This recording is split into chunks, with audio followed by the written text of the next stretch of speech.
And to that piece of lieutenant that's always on his podcast, bash us, him.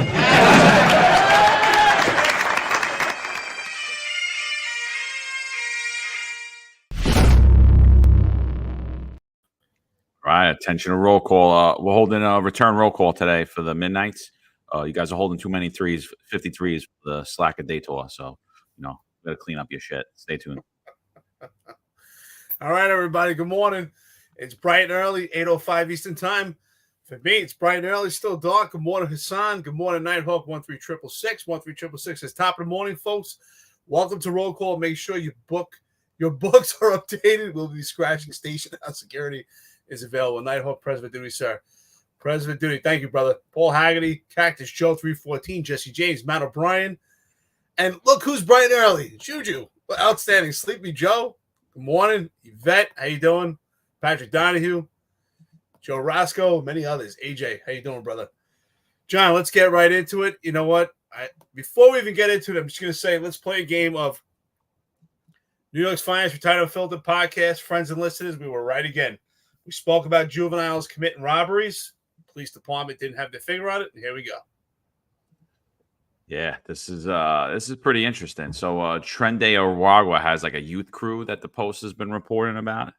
And they're basically targeting about 50 of them, and they're basically targeting people on 42nd Street in Times Square, tourists, elderly, things of that nature. So they put out that post yesterday. I think they call themselves the Little Devils in Spanish. It's Los Diablos de la 42. So, and we're paying for that pretty good. We're paying for it. So New York Post, hold on, I'll pull that article up. New York Post says Tren de Aragua crew at New York City migrant shelter target Times Square, and they're getting away with it. So what do you think before we even get in the article? Like, what are you shocked by any of this? Or before I even go into that, Rich Raj, $20 to the podcast. Good morning, guys. Rich Raj gave us $20 yesterday. Also, thank you so much, brother, for and the day before. And the day before. Thank you, Rich. We really appreciate it, dude. Yeah. I'm sorry. Before I go into, I gotta laugh. Patrick Donahue put Juan McCarry, LOL, for your Spanish. I'm worried. I had a few Spanish girlfriends. That's right. Oh, my whole dating life was Latino girls. So. Anyway, listen, I just want to say we had our finger on this. We talked about a juvenile robbery that was committed by an 11-year-old and a 17-year-old, if you remember, in Central Park. And what was the turnout of that robbery? It was a juvenile report. So it was actually never documented as a robbery, which means one, it's not getting classified, so it's not in their crime stats. But the other problem is it's not getting actually documented properly to be investigated properly because it's a juvenile report, so it's not going to the detective squad. The detectives have no knowledge of it, so there's no investigation. There's no finger on it to determine if there's going to be a pattern. I'm sure that robbery in Central Park is probably linked to this one in Times Square also. So that's where I see the huge problem already is classification. It's not getting documented properly because all of a sudden, out of nowhere, we have all these robberies. Have you heard anything about it? I haven't heard anything about it. That's a great point. Just before I respond, I just want to give a shout out to my new local friend that I met last night in Florida, former NYPD. It was pretty interesting. I went out to watch football, and somebody comes over to me like, "I know you." I'm like, "Bro," and I do my same spiel all the time. I'm like, "Bro, I'm bald and Italian. Everybody knows me, And he's like, no, I know you. So shout out to you. It's good to see NYPD down here. And, thanks for the support. But yeah, dude, you're 100% right. I mean, the misreporting is a huge problem. And we've been talking about that, how it really does affect the rank and file. Like all it does is help the upper management. The misreporting, all it does is help the upper management to say, oh, look, crime's down. And it helps the mayor say, look, crime's down. That's all it does. But in reality, it greatly harms the public and it greatly harms the rank and file officers, right? Because you're left dealing with these people who should not be walking around the streets of New York. Now, I understand when we talk about 11-year-olds and 10-year-olds, now we have a bigger problem, right? With the the criminal justice reforms, or which I hate to even use the word reforms. With those, I mean, there's basically, you guys are handcuffed at that point, but at least it could be classified properly and people could have a understanding of what's going on, the crime you're dealing with, the reason why you need more officers, the reason why guys are getting ordered mandatory overtime. And that's something I want to talk about after we talk about this, but like, that's a big problem, dude. It's the misreporting is just as big of a problem as it is of woke DAs.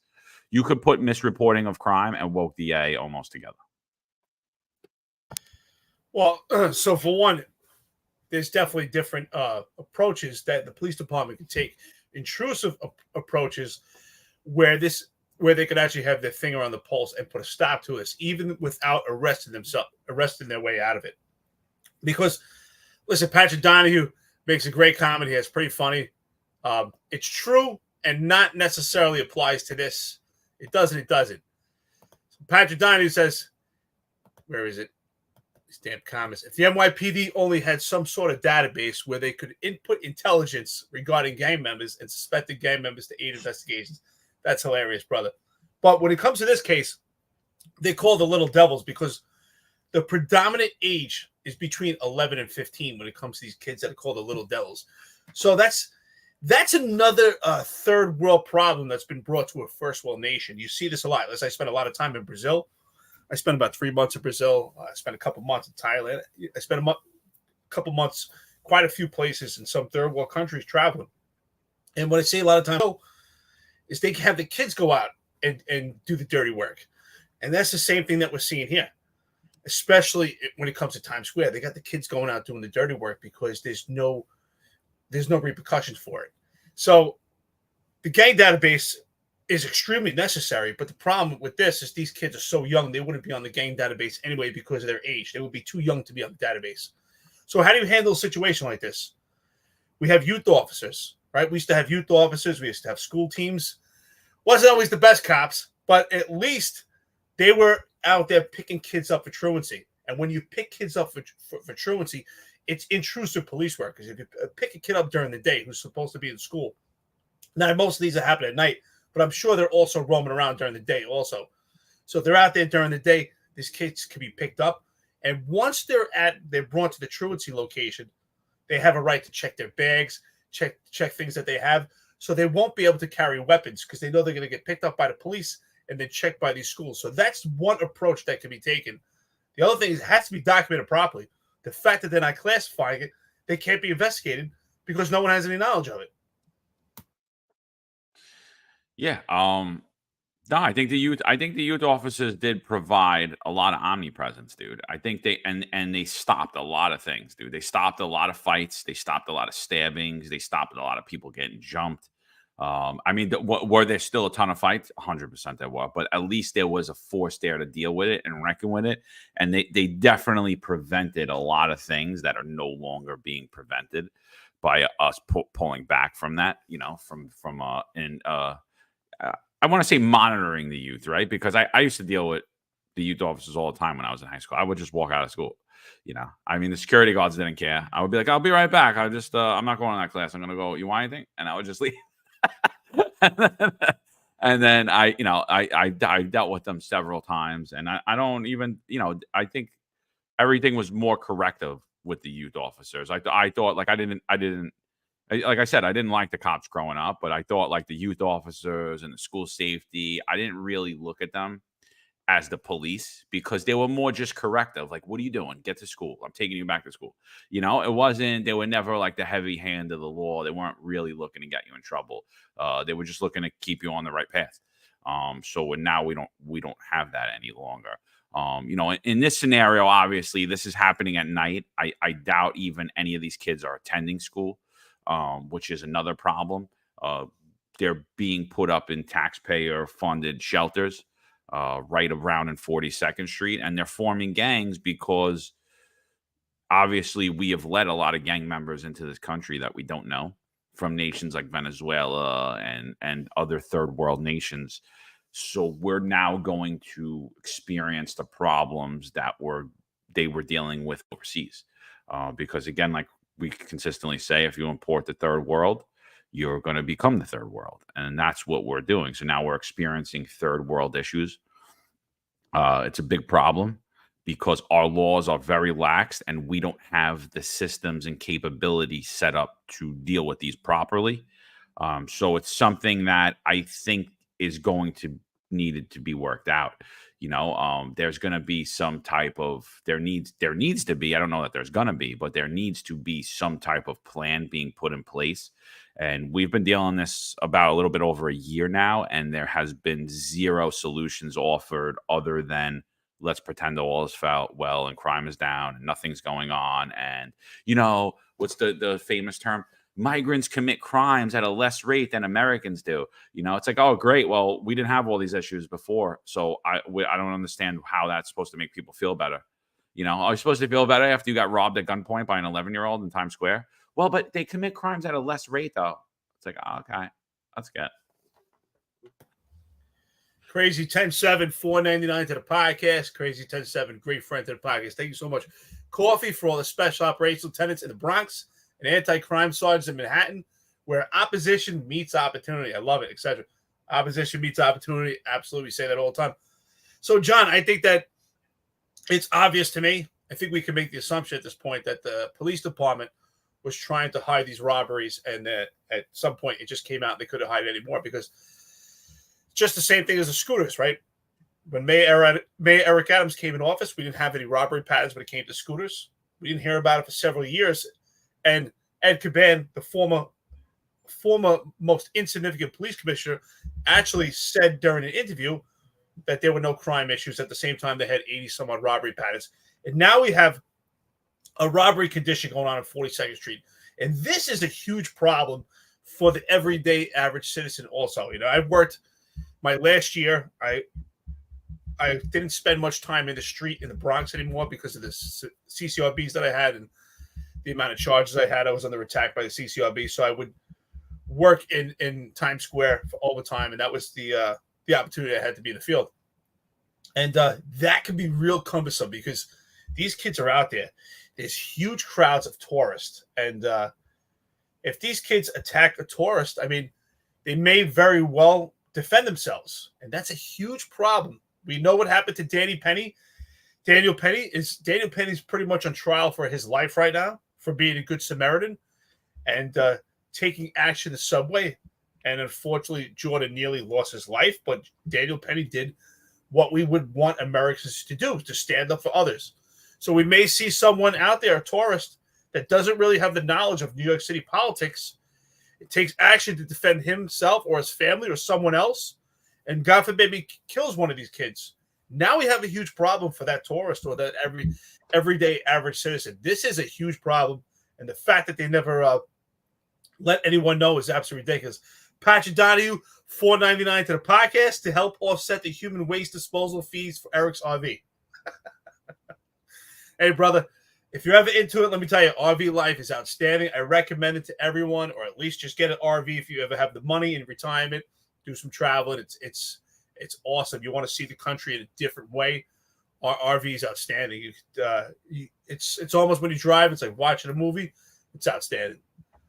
Yeah, no, dude, it's funny that you do that because me and my wife were talking about doing that. Like my last 2 years, like instead of like flying anywhere, like either owning or renting an RV and like for those weeks, like travel America, because I love driving around. So I'm definitely gonna do it at some point.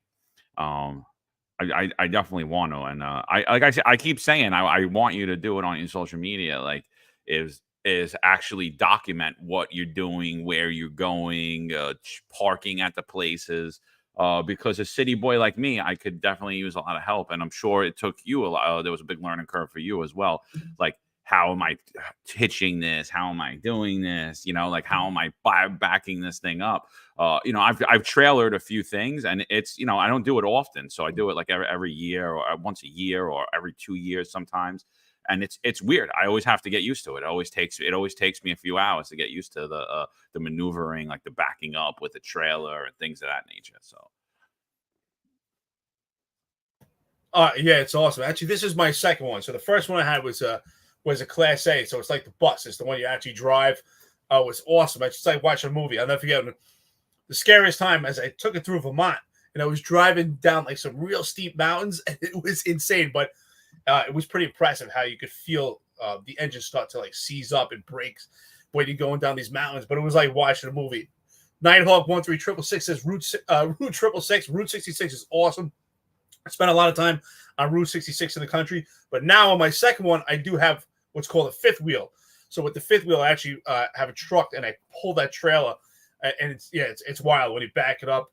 I was always pretty handy. It does help to be handy when you have an RV because it's like having a boat. So things constantly break down or little things go. So you have to be, at least be a little apt on fixing things. Like I did all the plumbing. I do all that stuff by myself. But, what I always call YouTube University, if there's something I'm fixing, excuse me, and I don't know, I just look on YouTube and try to figure it out. And if it ever gets that bad, there's RV mobile repair, which is great throughout the country. So if you have an RV, there's RV mobile repair mechanics. So it's awesome. Anyway, check it out if anybody's interested in RVs. If you're looking to purchase one, let me know. I'll let you know if it's a good RV or if it's a good investment, what you're getting for your money. You could purchase an RV. You could pretty much mortgage it. You could actually mortgage it for 20 years.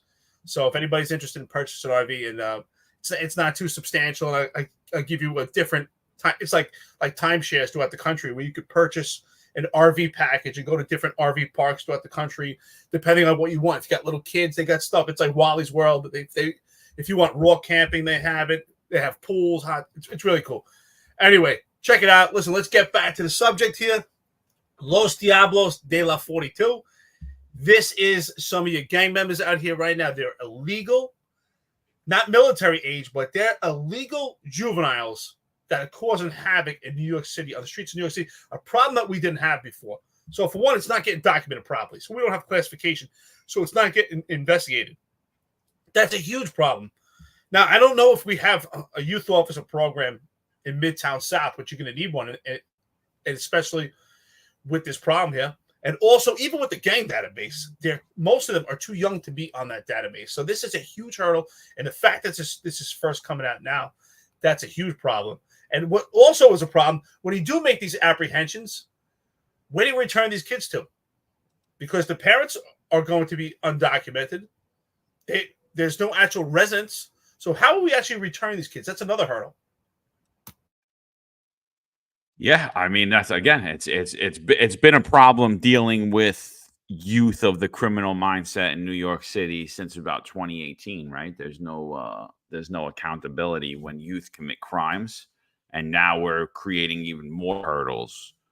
So yes, I'm not under, for those of you saying that I'm alleging that only kids who came here with their families across the border illegally commit crimes. I'm not, because we deal with our own problems here in the States, and we haven't been able to rectify that. So now we're taking on the whole world's problems, and now we have to solve those as well. So that's what I'm trying to say here. So let's get in this article. This article comes out in the New York Post. It's by Joe Marino and Jorge Fitzgibbons. A brutal crew of babyface Tren de Aragua migrant gangbangers at a city-funded Manhattan shelter are pulling off armed robberies in Times Square, and they're getting away with it, officials and sources said. Nearly 24 young migrant thugs, some as young as 11 years old, are part of a dangerous asylum-seeking brat pack that has graduated from purse snatching to gunpoint heist, targeting New Yorkers and tourists alike, a top NYPD official told the Post. They're managing to stay out of jail because of their ages, and the Empire State's lenient criminal justice laws, Detective Bureau Assistant Chief Jason Savino said. You have individuals that are brazen, Savino said. We know that they have access to guns, evident by the fact that they've done gunpoint robberies, and they've been brazen enough to showcase pistols in and around their social media.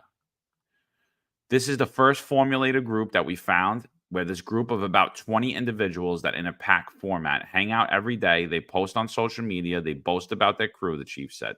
You see little pockets in and around Times Square and in and around the shelter. But as far as a true threshold, it has been limited to the shelters. Calling themselves Los Diablos de la 42, Spanish for Little Devils of 42nd Street. The crew of about 21 gang members has been busted for 50 separate incidents, and yet no one is behind bars, Savino said. They've committed robberies in all the sexy places in and around. Ooh, I think he's listening to you. Jay, are you listening to Eric? Do you like sexy places? In and around Central Park and in and around Times Square, in and around transit, he said, and targeting tourists. What do you think about that before we go any further? I think this is a huge problem. I think that Rob Nappy makes a great point here. He said you guys weren't on the job in Midtown South when they had the Marink hotel. It was a giant welfare hotel on 32nd and 6th Avenue. All the kids would commit robberies from 1982 to 1992 and run back there in street crime. So he didn't finish. So Rob Nappy, do me a favor, please weigh in with us. You're a great friend to the podcast. You're always here. You listen with us. Weigh in. Tell us what you experienced back then. What worked to stop those robberies? What didn't work? Were they baby-faced kids also? Were they the same age as these kids? Because this is a huge hurdle. Not only are they baby-faced kids, but they're illegal males. And that's what I'm saying. What's the connection to the parents? How do we actually send these kids home? So this is a huge problem, I think.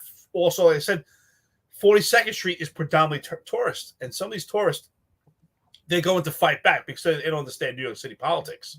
And that's the other problem. That's another reason why they take advantage also, because if they're robbing tourists, most of the tourists they're not actually going to follow through with these cases if they do find their way to a criminal court, because most of these tourists are going to be traveling somewhere overseas or somewhere in the country back home, and they don't want to be bothered with this.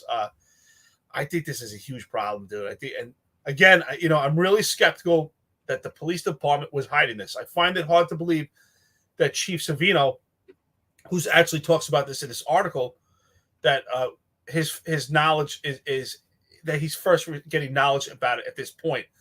I think it's a little bit too late. I don't think there was any plan in place, and if there is going to be a plan in place, I think they were just monitoring. Tom Joyce says legal immigrants commit crimes at a lesser rate than Americans because they follow the rules. That's how they got here. 100% true. And I think the big problem when we're talking about the youth is we now have kids flouting our rules, flouting our laws. I mean, look at this photo of them. They're all simulating pointing a gun or holding a gun on a street in New York City. These are violent kids. It's only a matter of time before they kill someone if they're doing gunpoint robberies, if they haven't already. If you guys don't remember, back to the summer, an officer was actually shot in the leg wrestling with a youth with a firearm from one of these migrant shelters, illegal alien shelters, excuse me. And they are going to grow up, and they are going to be an even bigger problem than they are now. So basically, these are young predators. These are young predators on New York City streets that the taxpayers are funding and clothing. They're not being educated. They're not enrolled in school. So they actually have no prospect or ability to work in the future. So what are they going to do? They're going to prey on you. That's what they're going to do. They're going to prey on you when you're elderly. They're going to prey on your kids. They're going to prey on your parents. They're going to prey on disabled people. This is what these people are. I'm sorry. This is, and people are going to be offended. Oh, they're kids. They lost their way. No, right now, they're predators and they should be treated as such. And we don't have anything in place to handle this whatsoever. Our justice system has zero in place to handle this. And I spoke about this before. I got charged with a felony criminal mischief when I was 11 for acting in concert because some older kids spray painted on a wall, and I was just standing there and didn't run. And it was on probation for 6 months. You should have read. Under threat of being sent to Spofford if I messed up at all at any time. At any time, under threat of being taken away from my parents and sent. So, I think, like when you compare that to today, it's a totally different contrast. It's a totally different contrast. There's zero consequences for action, and they know it. And they absolutely know it, these kids. And they're like, you know what? We're going to take advantage of the system. They're being schooled by the older people in here on how to take advantage of the system. And it's something that people always dealt with in New York City streets, right? Remember what it was before? If you're under 16, they would make the kids hold the gun. I remember being in the park when I was a kid and older kids coming up like, yo, hold this for me. I'm like, absolutely not. And I knew why they were saying it. It was because they felt that I couldn't get arrested for it. If I got arrested, it wasn't a big deal. But I remember that always, hanging out in the park, playing basketball, playing handball, just sitting around, hanging out, resting for a minute. And older kid, yo, the cops coming in trying to hand me something. I'm like, get the hell out of here. I'm not touching that. But that was always the thing, is that like they tried to get younger kids, anyone involved in the criminal element always tried to utilize younger kids to do what they needed to be done, whether it was to drive a stolen car somewhere, move drugs somewhere, run numbers somewhere, hold something that's illegal, whether it be a weapon or some type of drugs. So now again, now we have a new influx of new gangs here. This reminds me of, honestly, like looking at a picture of these kids, this reminds me of like old pictures of like Italian immigrants that came in here and they formed what became known as the mafia, right? So Rob Nappy said that the Martinique Hotel was infamous. All old-time Midtown South cops knew it well. He said these kids actually lived there with their parents. At least you could ID them properly. All arrests were family court cases unless you were 16, right? And that's exactly what we're talking about here. This is a far more hurdle and a bigger obstacle than it was even back then, because at least you could tie it to their parents, right? So how do you stop crimes? We make arrests. Make arrests to get information. How do we get information? With leverage. How do we stop crimes? With leverage, right? A court case is leverage to stop crimes. So this is where I say that being a sanctuary city is a dangerous city. It's a blanket of protection. Because if Eric Adams really cared to stop this, this is where he could put an executive order with a slide of a pen and just say, listen, we have a robbery condition right now, and we're going to hold the parents responsible. When we find these parents of these kids that are committing these robberies, we are going to leverage deportation. If they don't get these kids to stop, then we're going to have the entire family deported back to their country. That's the only way. We need leverage at this point. Some may say, oh, that's pretty harmful to send an 11-year-old kid back to the country. Well, we have to stop and we have to save other people right now, because I agree with John. At some point, this is going to turn deadly. At some point, we may have an 11-year-old kid with a gun faced with a tourist, and the tourist wants to fight back, and the 11-year-old could take action and fire that gun. So I believe this is going to get far worse. Yeah, and not just 11-year-old. We're not going to send them by themselves. We're going to deport the whole family. Like, if you can't keep your kids in line, see you later. See you later. Bye.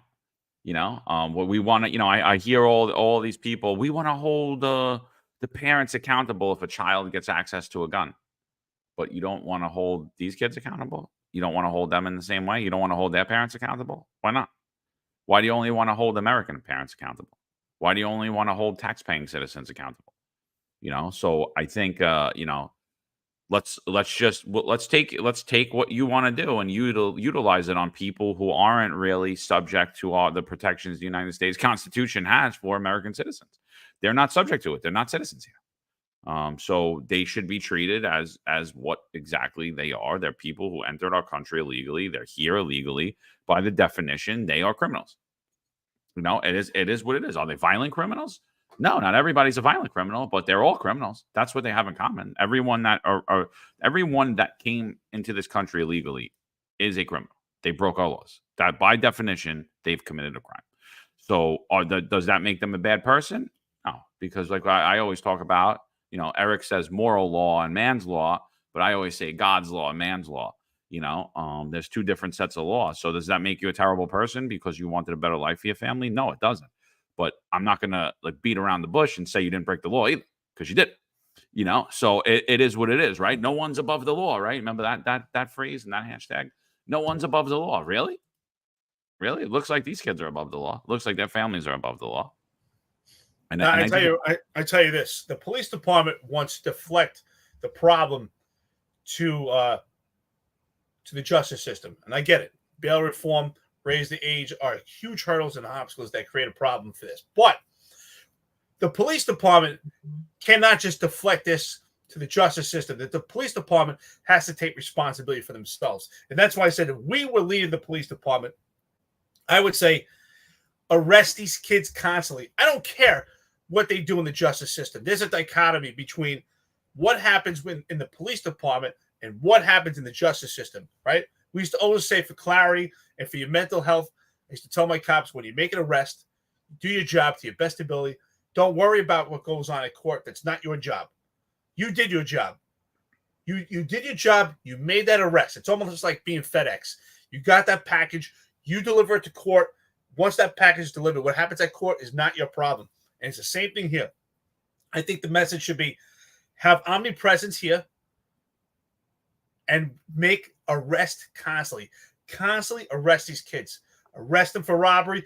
Arrest them for gang assault. Arrest them. If they don't prosecute in family court, that's fine. They're back out there. Keep arresting them. And I would constantly do that. Just be intrusive. They have to. You have no other choice right now.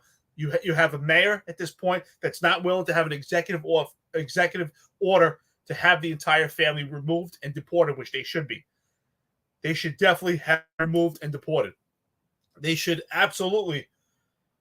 They talk about stakeholders. They should absolutely embarrass the justice system, embarrass the politicians. The unions should be out there screaming, actually putting some effort into legislation instead of just packing courtrooms.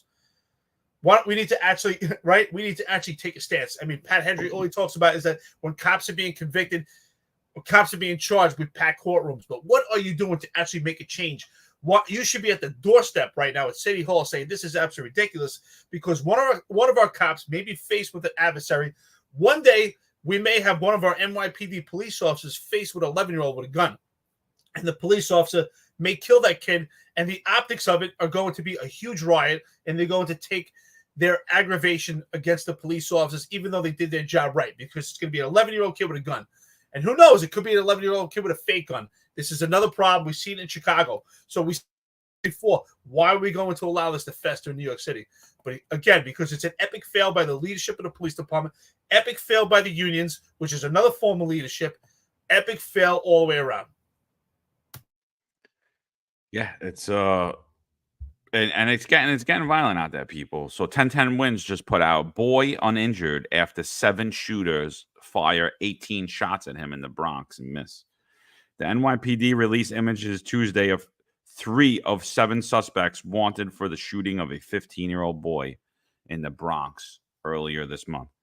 But don't worry, shootings are down. These kids aren't a threat to you. You should celebrate them, right? That's what the message is. And forget the mayor doing an executive order to deport a family. He won't even do an executive order to allow the NYPD to cooperate with ICE. He's so unwilling, but all of the stuff he's done for you is why he's being persecuted. All of the stuff that he's done for you, like bring these kids here, like incentivize them and their families to come here, like protect them from the police. You know, all of those things that he's done for you is why he's being prosecuted. It's not because he's a corrupt piece of garbage. It's not because he turned New York City into a fire sale, him and his buddies, him and his low integrity buddies. It's because of all of the things he did for you, like bring this gang to New York City and protect them from police presence. It's all of those things.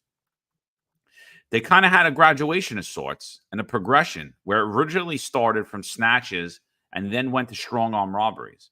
And then they started brandishing knives in a pack format.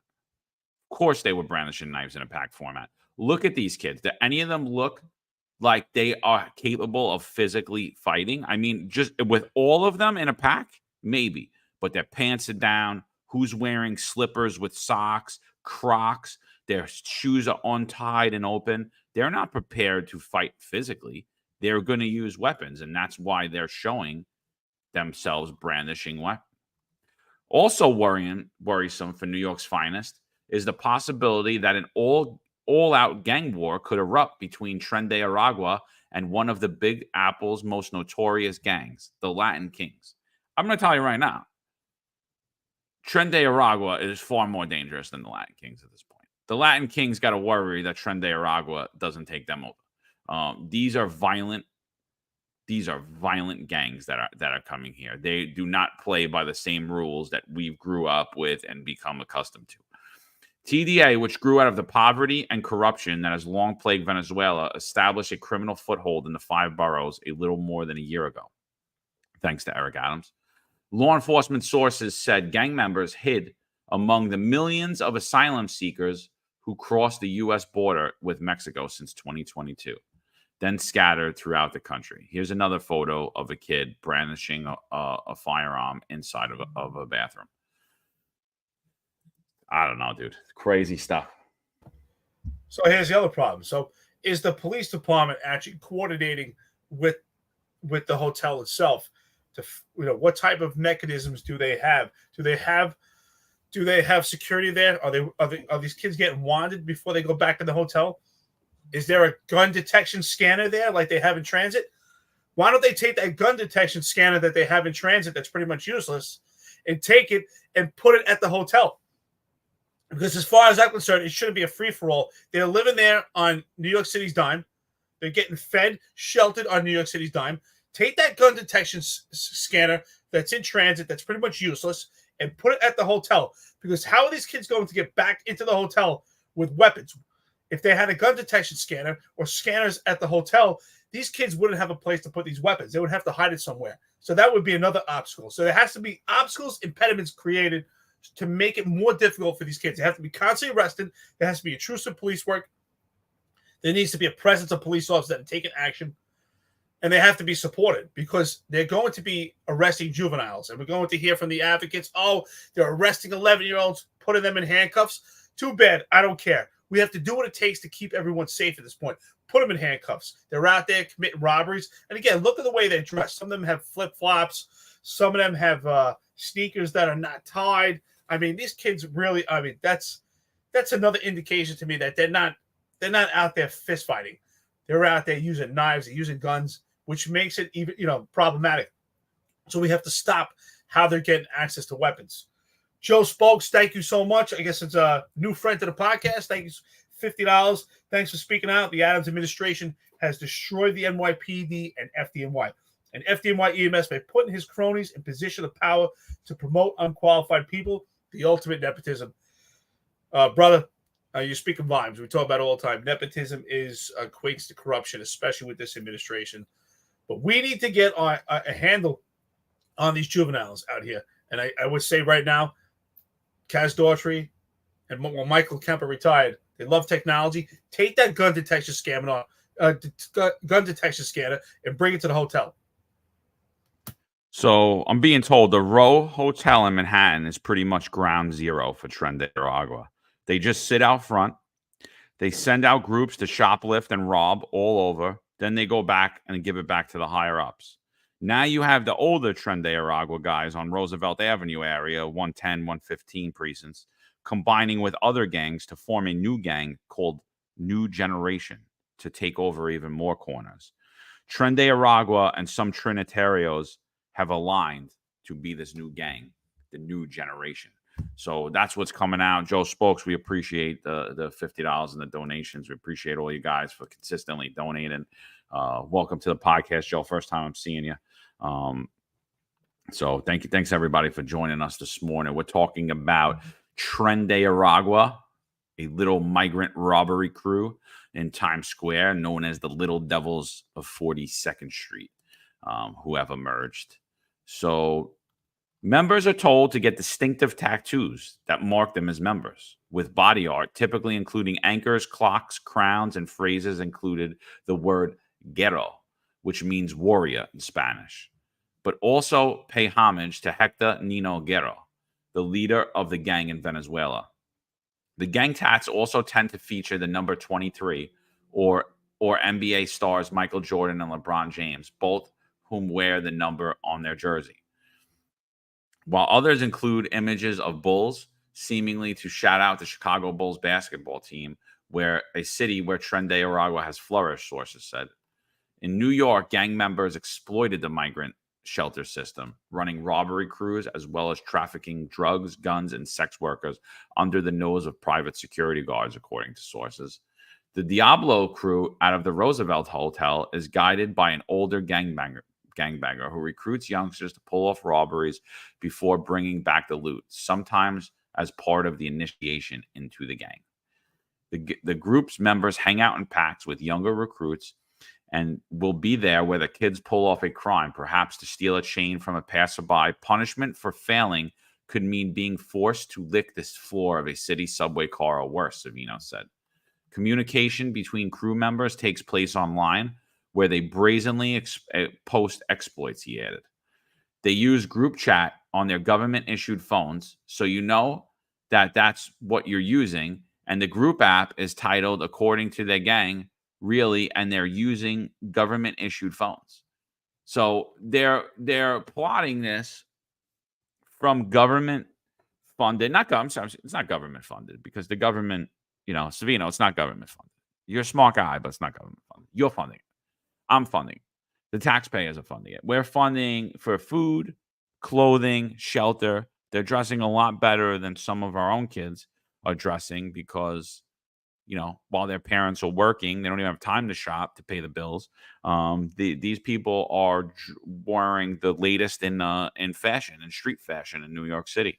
Right? $200 sneakers, $1,000 jackets, $100 pair of jeans. So we're funding for them to live, and we're funding their communications as well. So the taxpayers are funded. It's not government funded. It's taxpayer funded gang communications.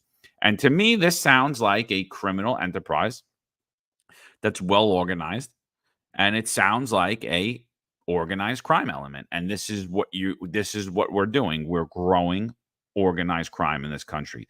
These kids, you could just look at them as a nice seed that just started to sprout as a little plant in New York City streets, and they're going to grow to be a big tree inside of New York City, and they're going to shade all of New York City with their criminal enterprises, because we're going to do absolutely nothing to stop them except talk about it. We're not going to point fingers at who needs to be pointed to, which is your buddy, Little Eric. I mean, the irony to this whole thing is that we're actually funding the people that are attacking us, that are hurting the city. That's the irony to this. It's absolutely right. Corn Pop says here, which I love you, Corn Pop, because you're right on target here. They love to legislate laws because it's a full-time job that pays $200,000 a year for them. You're absolutely right. I mean, people that are in city council have never had a real job in their entire lives, make a substantial salary to create more laws that create hurdles and obstacles for the police department to actually keep the public safe. This is a huge problem. I think this could hurt the city financially. We're talking about right now with Eric Adams' administration, his deputy mayors and his former nepotism and his cronies that need a legal defense. It's going to bleed the city of millions of dollars. And then on top of that, we have illegal military age males being funded by the taxpayer. That's another problem bleeding the city. And then what else we have? Times Square is the hub for tourism. Times Square is the hub for tourism. I mean, John, even you said it when you went to New York. It's still flourishing when it comes to tourism. But this is going to hurt tourism right now. When tourists are getting robbed, and are they going to continue to come to New York? No. The word's going to get out there, especially with social media. Don't go to New York City. And the police aren't doing anything about it. And again, that's why I say you're absolutely right, Savino. I mean, John, when you say to Savino, it's not the government, it's us. We're paying this. And ultimately, that's why we care. We're not in New York City anymore. But ultimately, if this financial crisis gets so bad and all these policies created and all this legislation that's just deteriorating at New York City, we're going to pay for it. Eventually, our pensions are not going to be worth anything, and they're going to have to dip into the pension system also. So we're all affected by it, and especially our retirees. You have to be concerned with what goes on in New York City, even if you're not there. So the police department, to me, the appearance that they're trying to hide this. And also we have this problem that's been going on for months. It's not being classified properly. We have to take a look when we're done with this and see, unless someone can pull it up right now, what's the CompStat numbers for Midtown South right now. I'd like to see what robberies are actually reported right now for that area, because it's likely they're not being reported, especially if they're on a juvenile report. They're not being reported properly. So one, we need to get confidential informants. How do we get confidential informants? By making arrests, because we need to find out who's actually in charge. who's actually sending these kids out there. We need to hold the parents responsible, and unfortunately, it's a sanctuary city. But we have to find out who the older gang members are. We have to find out these connections. We need confidential informants. We need undercovers. This has to be taken care of seriously. We need real intrusive police work. We need a full-scale operation to actually stop this. If not, we're just going to be on the brink of disaster. We're going to lose tourists. Absolutely. And tourism is a huge economic base for New York City, especially the hub of Times Square. Yeah. So Unfiltered Fishing, friend to the podcast, he said Savino's a great boss. Savino, police commissioner. So I'm going to just push back real quick. I think that everyone 2-star and above needs to be immediately removed. I think they're all compromised. I think that they need to go. I don't care if they're great or they're completely uninvolved. If what's being alleged is true about this extortion racket that was taking place, they all had hints of it. And I'll agree with, is it corruption or does it look weird? I could agree with that, but people that are that close to the helm knew exactly what was going on. So you're a 2-star and above. You're in with the in crowd. They appointed you. You're with them. You're going on these raids with them. You know exactly what's going on. So I'm going to say right now, whether he's a good guy, and I did hear he is a good guy, and he seems to be a sharp guy. I question his moral integrity. I question his ethics. I question anybody that works for New York City Mayor Eric Adams in that capacity, whether that close. I was talking to someone last night. They were talking about Shell, how he's beloved in the community. I get it. He says all the right things. He sounds good. If I didn't know any better, I think I would be gaslit by him as well. He's got that New Yorker voice, comes off like the tough guy that he is. Yeah, we're going to do this. We're not going to take it anymore. Blah, blah, blah. It's all the stuff you want to hear. Rah, rah, rah, rah, rah. And you see a lot of people get behind him when he was saying his completely unhinged tweets and actually turning on myself and Eric while they were attacking us, which I was like, I couldn't even believe. And he's completely gaslighting them. But I can see it. I see why people think it. But I'm going to say right now, they're all compromised, whether they were in on it themselves or they're just incompetent enough to not see it, or they turned a blind eye to it. I'm going to say again, I think if you're a 2-star and above at this point, if anybody's worth their salt, and we bash Jessica Tisch, but I'll tell you right now, if like it's been reported and she chops heads off, not literally, but if she removes people out of the NYPD, if she removes the entire upper echelon of the NYPD, she will be a hero in my book. She will be somebody that I could get behind in my book. Is she that person? I don't know. Is there anyone that's going to work on the Mayor Eric Adams that's going to be that person? I don't think so. Because like he said over and over and over again, the commissioners run their agencies. I run the commissioners. So ultimately, he is the de facto police commissioner. So I don't know anyone that's going to be a good police commissioner, right? It's not the police commissioner that's the problem. It's Eric Adams that's the problem. So it's obvious that Savino is a good guy, right? We've seen him speak before publicly. I've heard a lot of great things about him. Patrick Donahue put the comments. A nice guy. What's that? A nice guy. Nice guy, right? So Patrick Donahue put here a couple times. You're a great friend. Listen to the podcast. You're always here. That Savino is the real police. So it seems like you have some intimate knowledge that you actually know him personally, which is great. And I'm not saying he's not the real police. He seems to be extremely sharp. And like I said, I've heard nothing but good things. But I agree with John. I've been saying this. John, I really appreciate you saying that.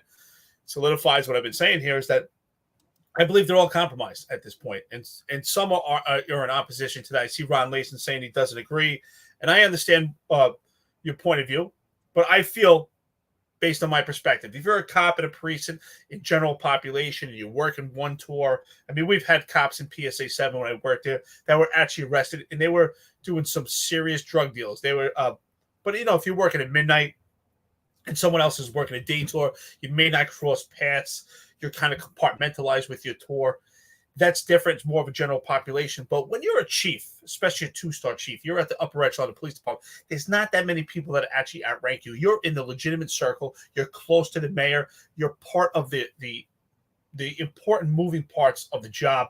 You get your eyes on everything. I find it hard to believe and that they're not aware of things going on. You're right. There is a difference between actually identifying corruption, but seeing something that doesn't sit right. So I will agree and say, you know what?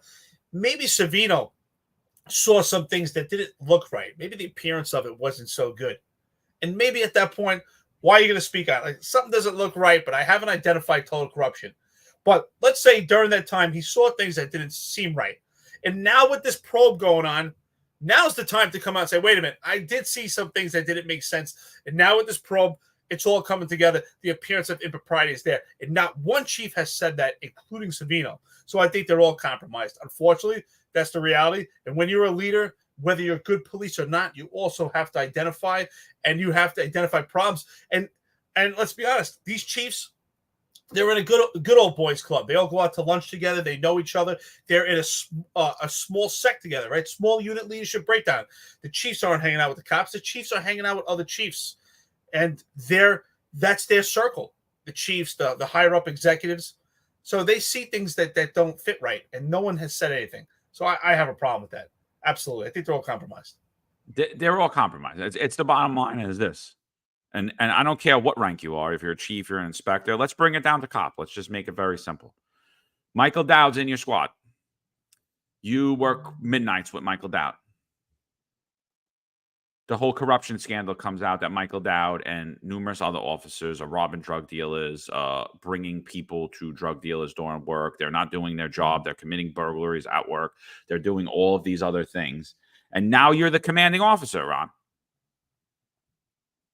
And I'm the police commissioner. And I say, Ron, you have a big problem with corruption on this tour. What should we do? And I know what you're going to say, Ron. You're going to say that we should remove the entire tour and start over. Because how do you know who's compromised and not? I mean, I don't know that you're going to do that, but I'm going to do that. If I'm you, that's what I'm going to do. I'm going to say this entire tour is compromised. The people that obviously were accused of it need to be modified immediately. The people that were found guilty of it need to be arrested and removed. And the other people, I don't know that they weren't aware of it and turned a blind eye to it. So, in my opinion, they have no business being here. And it's the same thing. It's not even the same thing for the upper echelon.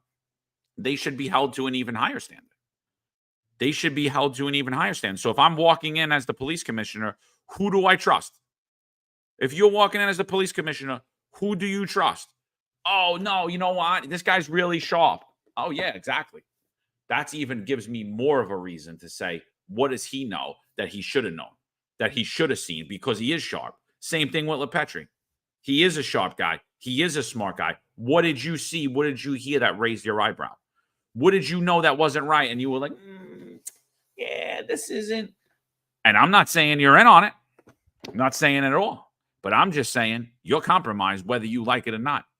Whether you like it or not, you're compromised. The entire upper echelon is compromised. I don't care if you're on here. I don't care if I'm friends with you. It's the bottom line. The bottom line is that you are compromised and no one could say it. If we just bring it back to that simple level of we're on patrol and we have a couple of guys on this tour who are dirty, that entire tour is being removed. And that's exactly what happened. And that's exactly what happened in every corruption scandal. They removed everybody. They got them off. The people that were guilty, they just sent other places. And so the people that weren't, that they had nothing on, they just sent other places. They did not stay where they were. They did not stay where they were. And the same has to be true. If you're an incoming police commissioner and you're not thinking that I need to remove the entire upper echelon of the NYPD, you're completely out of your mind and you're not looking to root out corruption in the NYPD. So I've been saying this for years, John. People always say, oh, man, the job sucks, the job this, the job that. So I used to say, who's the job? The job is people. It's the chiefs at the upper echelon. They're the job. They're the ones that actually administer policy. They're the ones that actually change the patrol guide. They're the ones that actually can make or break your career. They're the job. It's people. So Savino is part of the job. So I agree with you. He's an extremely sharp guy. So how can we say he's so sharp, but he didn't see anything that has the appearance of impropriety? I mean, everyone else did. The Daily News, the New York Post has wrote about appearance of impropriety. Damian Williams has seen appearance of impropriety.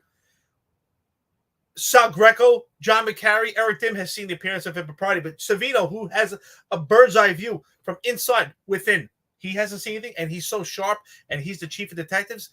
I find it hard to believe. At the same time, I agree, John, and we've seen it before. You and I would do that. We've seen it before because it works. If there was a problem in the squad, the entire squad would be transferred, and the entire squad would be broken up just in case there's some cancer cells left that we're not aware of. We would have to get that infection out. Now, Patrick Donahue says, simple matter of fact is whether it's the NYPD, a fraternal group like organization, if you speak up and ask difficult questions, you will get blackballed. No denying that will. Now, let's talk about that. I understand what you're saying. But at the same token, if I was Chief Savino and I'm surrounded by a probe, a federal probe of corruption, and there's all people here that I can't trust that are corruptible. The police commissioner has ties to Ed Caban. The police commissioner, the former police commissioner, who's so insignificant, is out there traveling around. It doesn't look right. The appearances are there. Tiny Kinsella has ties to banks through her mother. The deputy mayors are all nepotism cronies. You see Chief Madry is out studying the entire time. Kaz has been elevated 6 ranks from a detective. John Shell is out there acting crazy and, having pissing matches on social media. What are you being afraid of blackballed? You're afraid of being blackballed? You want to be part of this crew? That just shows that you're so self-serving that you still want to be part of this crew. I have a problem with that. I got to push back at that. At some point, you have to stand on moral principles. Say, hey, wait a minute. I saw some things that weren't right. I wasn't going to say anything. I didn't know if it was corruption or not, but it's all coming together. At some point, you have to speak up. I mean, being blackballed, who wants to be part of this group? I wouldn't want to be part of this group. Would you, John? Absolutely not. And it's funny too, because a lot of people are like, oh, aren't you scared when you're in New York? I'm like, no, I'm concerned about the upper echelon of the NYPD and their little cronies, which is a very small group of dirtbags and their criminal friends. I'm concerned about them. I'm like, but the overwhelming majority of people I see in New York City, I get nothing but love from, and the overwhelming majority of cops, I get nothing. I'm like, so no, I'm not concerned at all because they're not anybody that I would ever be around or I want to be around. I just live by the old saying, like, don't try to please people you wouldn't take advice from, and I would not take advice from any of these people. I'm not impressed by the size of their pension because the things they had to do for it, I would never do. So I'm not impressed by it. I'm not impressed by their title because the same thing, the things that they had to do to earn that title, I would never do. I wouldn't be able to live with myself. I wouldn't be able to sleep at night. So I'm not, and it's, again, this isn't a revenge tour for me. This isn't an Eric Adams, I'm going to destroy the New York City Police Department tour. This isn't that. This isn't that at all. This is just the reality of it. If this corruption scandal is true, that broke out and the entire upper echelon is dirty, if it's true that their families have Craylow take-home cars, if it's true that they were using migrant debit cards to go out to eat in restaurants, if all of these things are true, then nobody stays. Nobody stays. They can't stay. They can't stay. If they were giving out contracts and they were giving it to their family and they were selling contracts, nobody could stay. If they were selling promotions and selling transfers, nobody could stay. Is anyone even staying if these allegations weren't even legit? All of these allegations coming out. Was anybody staying, Eric? Or if they're just allegations? I'm just going to take you, for example. No, they're going to be forced out of their career. 1,000%, brother. I just want to say Juju created another fake moniker, Juju3. I'm not going to read the comment because it's completely trolling this podcast. Left $1.99. So Juju3, you can take your $1.99 back. We don't need it. Thank you. But with that being said, you're absolutely right. Patrick Donahue's been on fire. I mean, he's really engaged with this. I'll read out another comment he made, and I can understand where you're coming from.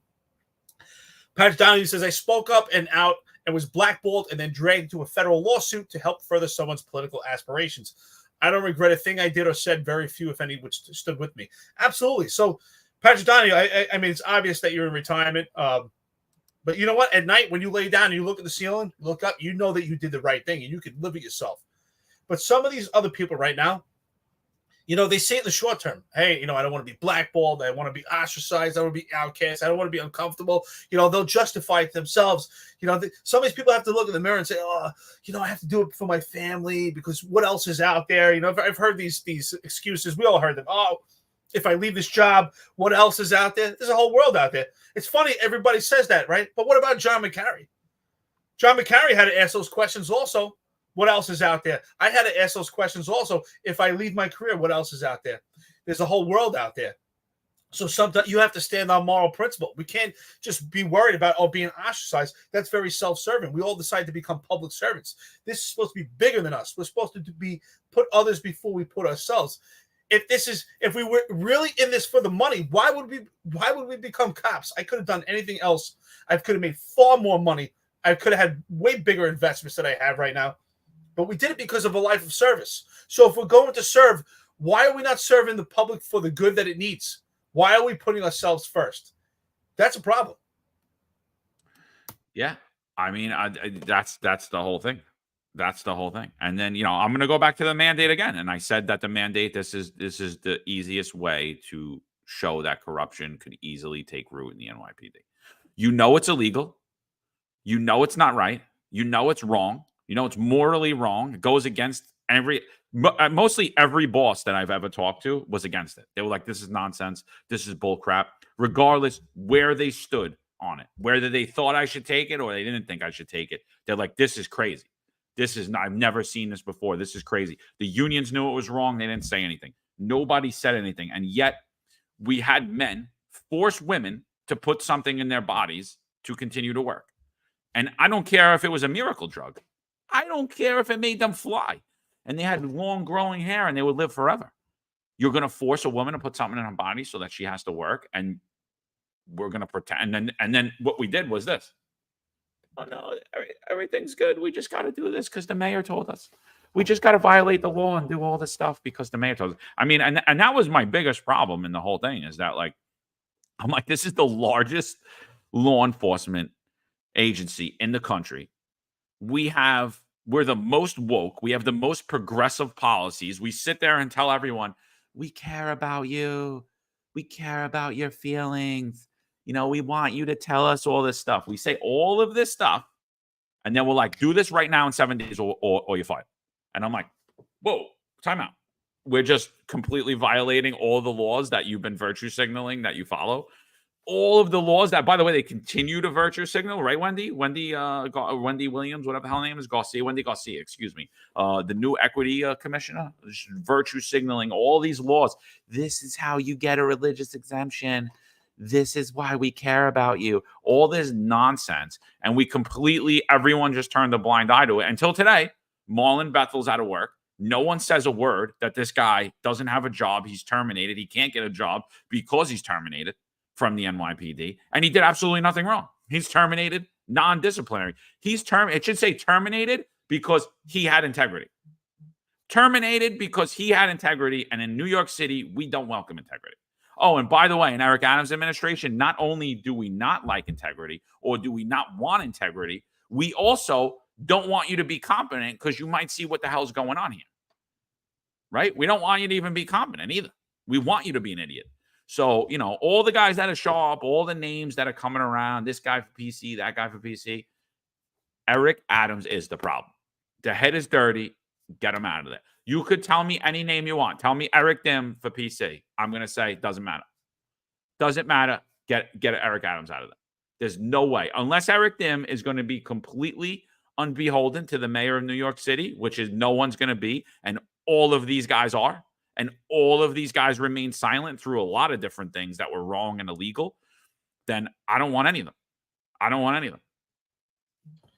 Well, I said the same thing, John, because there are some chiefs at the top right now, a very select few that I know, that I like, that are nice people, they're good people, but I say even them, they're compromised at this point. I think everyone's compromised at this point, and it has to be cut out. Everyone has to be cut out. Yvette makes a great comment. Yvette, how you doing, girl? What's going on? I hope you're doing well. Great friend to the podcast. She says not everyone is built like that, Eric, and that's okay. We are not all supposed to be the same. I agree and disagree, right? I agree with you because yes, not everyone is built like that, but we need masculine traits. We need people that are built like that to move up the ranks, because if they're going to be in leadership and set the example and not be corruptible, and we want an organization as part of integrity, then we need people that are built like that, because we need those people to protect cops. If we had people like that in that place, then John McCarry wouldn't have to leave his career. Sal Greco wouldn't be wrongfully terminated. I would not be attacked from the Civilian Complaint Review Board. I would not have 52 substantiated complaints for getting illegal firearms off the street. Those were the most violent perpetrators. Most of those perpetrators are still in custody. During my administrative trial, one of those perpetrators was still in custody and slashed a correctional officer in the face. This was someone that I was fighting for my job against. But because we didn't have people at the top that were strong enough to stand up and say, wait a minute, there's a lot of red flags and we have to stand up for these people. So yes, we need people that are built that way to be at the top of the upper echelon. That's what I expect. I want to see people that put others before they put themselves. Not what I see from the police department at this point. I think they're all infected. They got to go. I'm sorry. It is what it is. Even the ones I like. Yeah, and Ron Layson says that scenario doesn't imply a platoon works closely together, and I understand that, but the chiefs on this job are not all working in that closeness. I completely disagree with you. They're going on raids together. They're going to shootings together. They're going to murders together. And guess what? There's murders and shootings and stabbings that they've all been on that have been greatly downplayed, ignored. Media blackouts have happened. Why? I wonder why. Because somebody's brother was running a consulting firm. Right? Oh, we can't, maybe it didn't happen inside. Maybe it didn't happen inside. Maybe we don't got to do any enforcement action. Maybe we don't have to run checks on this establishment that we want to hold a party in. Maybe we don't have to do an intel check on that. Maybe we know that, we're just going to pretend that I know we have all of these complaints of sex trafficking at these clubs. I know we have all of these complaints of drug deals at these clubs, at this particular club. I know we have all these different allegations surrounding this club. But we're just not going to talk about it in ComStat. We're just not going to bring it up to the CO of that precinct. We're just not going to hone in on it when we're doing a murder investigation. I disagree. When you're that high up, I completely disagree. There are things that are being said and done that you should more than be like, I don't know what's going on here, but it's disgusting and it's not right. And the bottom line is, even if you don't know it, you're compromised. Even if you weren't privy to this intel, you weren't on those scenes, you didn't have a red flag, none of that, you are compromised. Eric Adams and his cronies dirtied you up. They dirtied you up. End of story. They dirtied you up. They put a stain on your career. They put a stain on this entire city. They put a stain on this job. They did it to the rank and file. They should own it themselves. So I'm not, the chiefs on this job and the upper echelon of this job has proven that they think when they move up the ranks, they are no longer accountable the same way a New York City police officer is. And I'm not buying it. I'm not buying it at all. The entirety of them, 2-star and up, need to be removed. I mean, and that's the first action I would do, and I would gladly do it. And I wouldn't even flinch, and nor would I feel bad about it. Because, well, what? Oh, you had 30 years and you're being forced out because you wanted to age out? Nobody cares, guy. You could stay in the rank of captain. You're not needed in this position any longer. What was going on was wrong. I don't know if you were in on it, but I can't trust anybody or anything. We have to start over. I love Ron to death, right? We always agree, we disagree, and I really appreciate his opinion, and I support it. But I really don't agree on that, because are we to believe that the cops in a squad have more of an intimate relationship, and they know each other better than the chiefs do? I find that hard to believe. When, John, if we're in not a squad, a platoon. A platoon. So different. We interact with each other twice a week, maybe, or 3 times a week sometimes. I don't agree. I find it hard to believe that a platoon, just like you said, we have a scooter chart, right? Which our NYPD knows what that, but our outside sees a scooter chart. Maybe you have the same thing. You work 5 days, you're off for 2 days. You work 5 days, you're off for 3. And so you're in a different squad. So you may, if John and I are in different squads, we may work together twice this week. The next week we may work together 3 times. The next week we'll work together twice. Do we really have more of an intimate relationship when there's only 10 chiefs at the top and they're always out together and they're always at meetings together and they're always in conversation and all the policies are implemented, have to be discussed amongst them, and they're always coordinating what's going on in in their divisions. I don't agree with that at all. I really don't. And I get it. I mean, you were an executive and you've seen it from a different perspective, and I respect that in some of the other executives. But from my experience, the way I see it, I don't agree with that. I think, especially to say we have to expect that these chiefs should be, I'm not saying they are, they should be extremely sharp to get to that point in the administration. They should particularly have better observation skills than we do. So they should see things even quicker than we do. So I find that that's sad. If we believe that the cops have more knowledge of what's going on than what's going on at the top, then again, that just solidifies that it's not effective and it's inadequate leadership.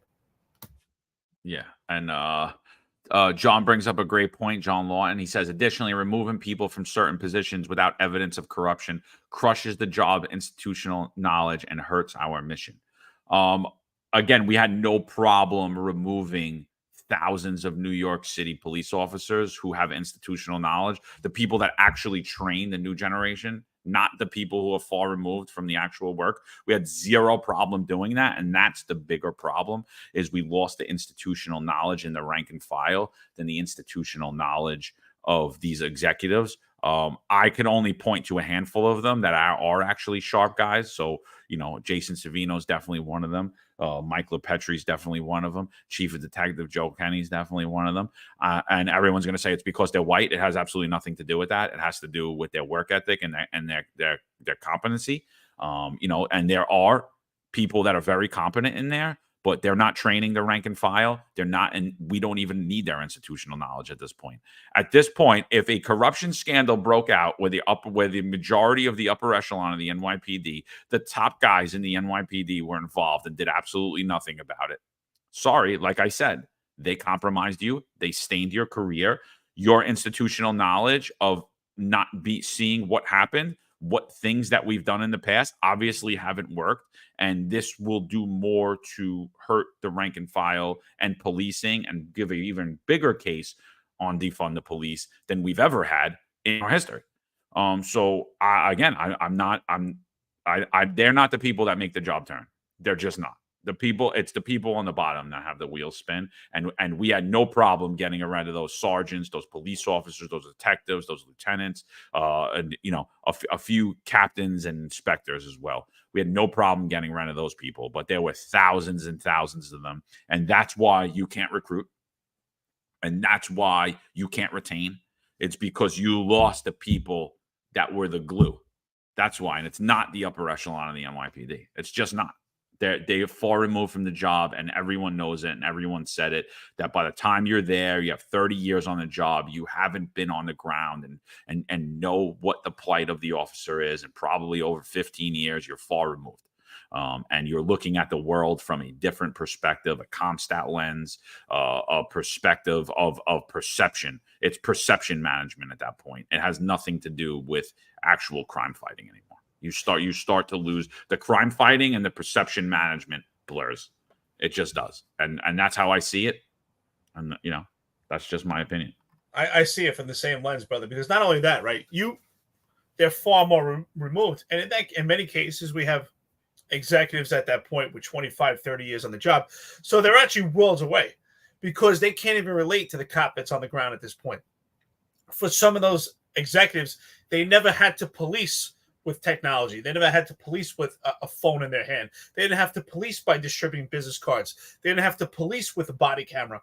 They didn't have to police under the same scrutiny that they do right now. They didn't have to police under an overzealous civilian complaint review board that has more power now and more teeth than they've ever had. They didn't have to police with the diaphragm law. They didn't have to police with the chokehold ban. So these are worlds away. And the policies for use of force are far different now, in this world than they are for their world. In their world, they operated much differently. So I agree. So they can't even relate at that point. It's just it's worlds apart. We talk about how far removed they are, and I think that we have to hold them accountable. Absolutely. Patrick Donahoe puts, for a quick moment of levity, it's 0916, and Eric has yet to mention his USMC service or barks up a FI record. I'm checking FanDuel for live action odds. I kind of laughed at that. Absolutely. Semper Fi, brother. You know, the Marine Corps is dear to me. And you know why the Marine Corps is so dear to me? Is because that was You had to do this, Patrick Donahue. You had to do this. You brought it up. Because the Marine Corps was so dear to me, because the leadership that I saw in the Marine Corps is what should be exemplified in all organizations. A lot of organizations adopt their leadership styles based on what goes on in the Marine Corps. In the Marine Corps, they put others before they put themselves. And one thing I've mentioned, I'll mention this again, just to show. When you go out to eat, when you're out in the field together, you're out in training or you're out in combat, the lowest ranks eat first and the highest ranks eat last. And I'll never forget that, because they put the lower ranks first. They put them before they put themselves. That's true leadership. And I'll never forget that. Semper Fi. Yeah, no, absolutely. Absolutely. I agree with you. I mean, I like what I see from the leadership in the NYPD. Like I said, I read a lot. I read a lot about history and like great leaders throughout history.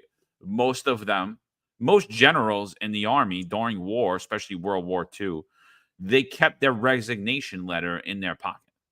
That's how they own themselves. It's because they were like ready at a moment that if they messed up, they would step down and resign their position. They had their resignation letter already typed out. So I think, when you look at the NYPD, it's like failing upwards. When I look at the chiefs in there, I always, we joke with like they're the last man standing at the bar and they're just waiting to see which girl doesn't get home with anyone so that they can take someone home, and then they feel like they won and they pat themselves on the back, and that's how they get there. Like we joke with that, but I mean the trend that I consistently see is a scandal breaks out in the NYPD. Let's say a corruption scandal. Let's say you have a corruption scandal that breaks out and it's the police commissioner, and all of the people that were just calling him an honorable person 2 weeks prior or a week prior or 48 hours or 24 hours or 6 hours prior are now like this, silent. They're like, oh, corruption scandal. Oh, he's involved. Oh, he got his phone taken and his house raided. When, oh, by the way, so did all of them. They got their phone taken and the house raided. But they're like, oh, the police commissioner resigned.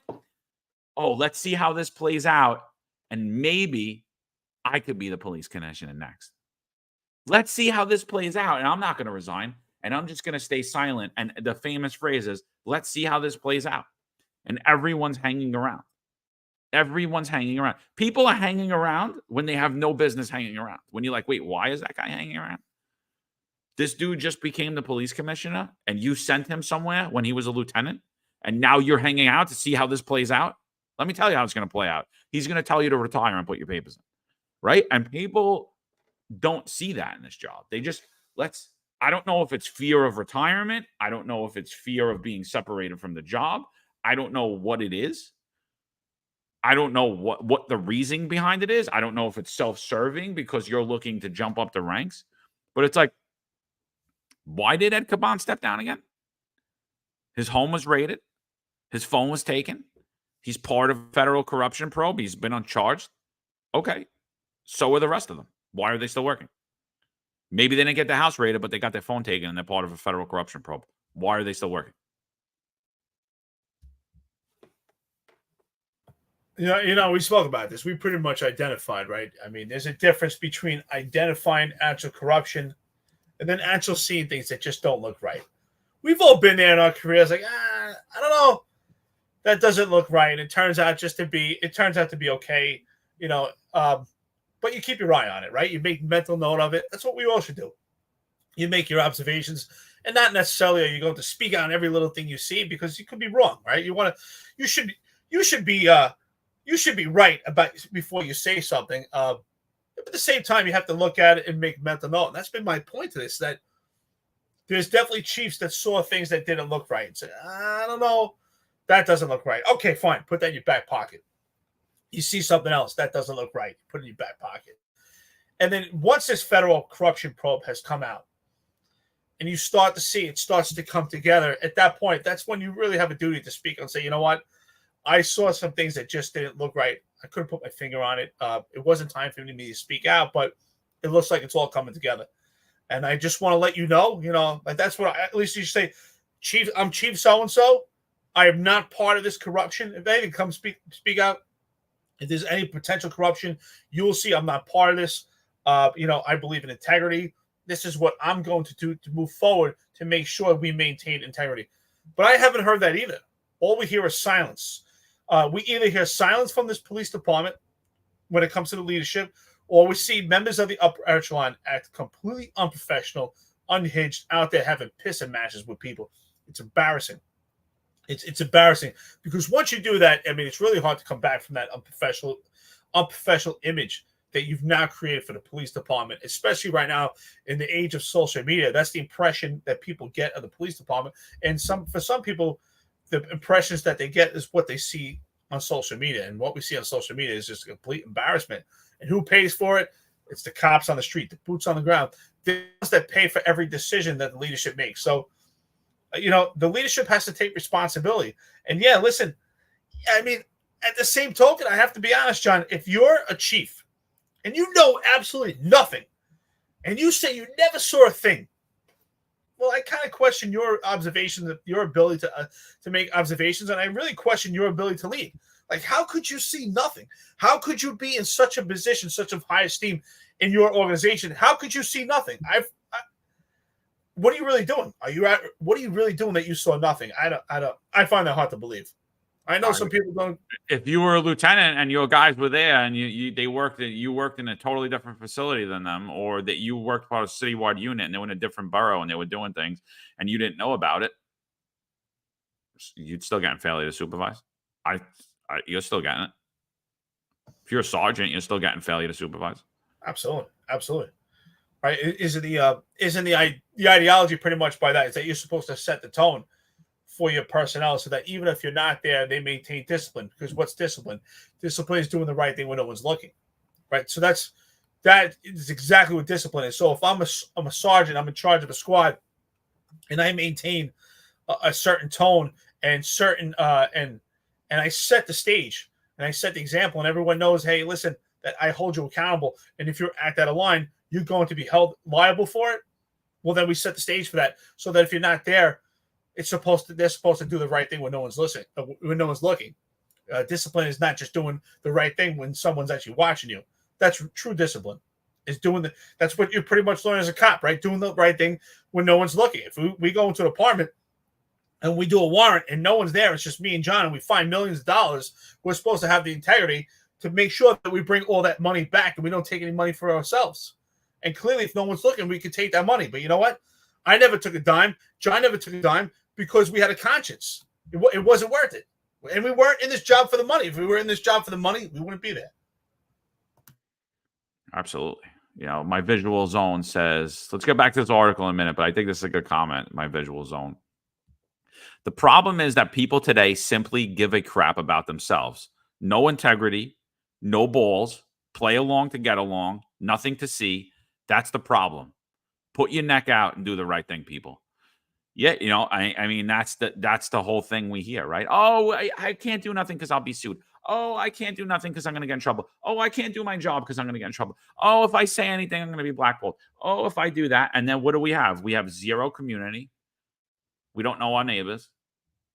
We complain about everything, but we do nothing to fix anything. And I think you're 100% right. There's no sense of community. We are not our parents' generation. We're just not. This is, I say it all the time. I'm like, where did all of the men go? Where did all? I remember I was furious about the masking of our children in school. Furious. It made no sense. I'm seeing teachers going barefoot in DJs and blowing dudes in the bathroom on Sunday, but yet 7 to 3 during school hours, they're all masked up and they're scared, or they're scared to go to the building because they can't learn. And I'm like, wait, what? I'm like, wait, I'm sorry. So you're not scared after work. I see all of you out partying. You're having Christmas parties, no masks, but you would need my children masked up. You need my children masked up. You need my children to wear a mask to keep you safe. No, it's because you want to work from home. It's because you don't want to do your job. Let's not. COVID's not scary 7 a.m. to 3 p.m. It's either scary 24 hours for you, or it's not just scary during your work hours. So I was furious about it.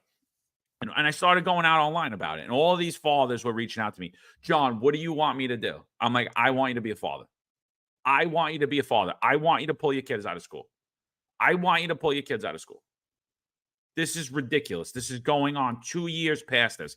This is ridiculous. This doesn't make sense anymore. If whatever you did in the beginning, I'm not gonna knock you around for it. Like I said, every single one of us in some way, shape, or form gave way to it. Every single one of us. I don't care who you are. I don't even know the biggest voices online doing that chatter. In some way, shape, or form, they gave in on something. I don't care what it is. Whether it was you wore a mask, you to fly somewhere, to get promoted, to whatever you did it for, it doesn't matter, right? We all collectively did something wrong at some point.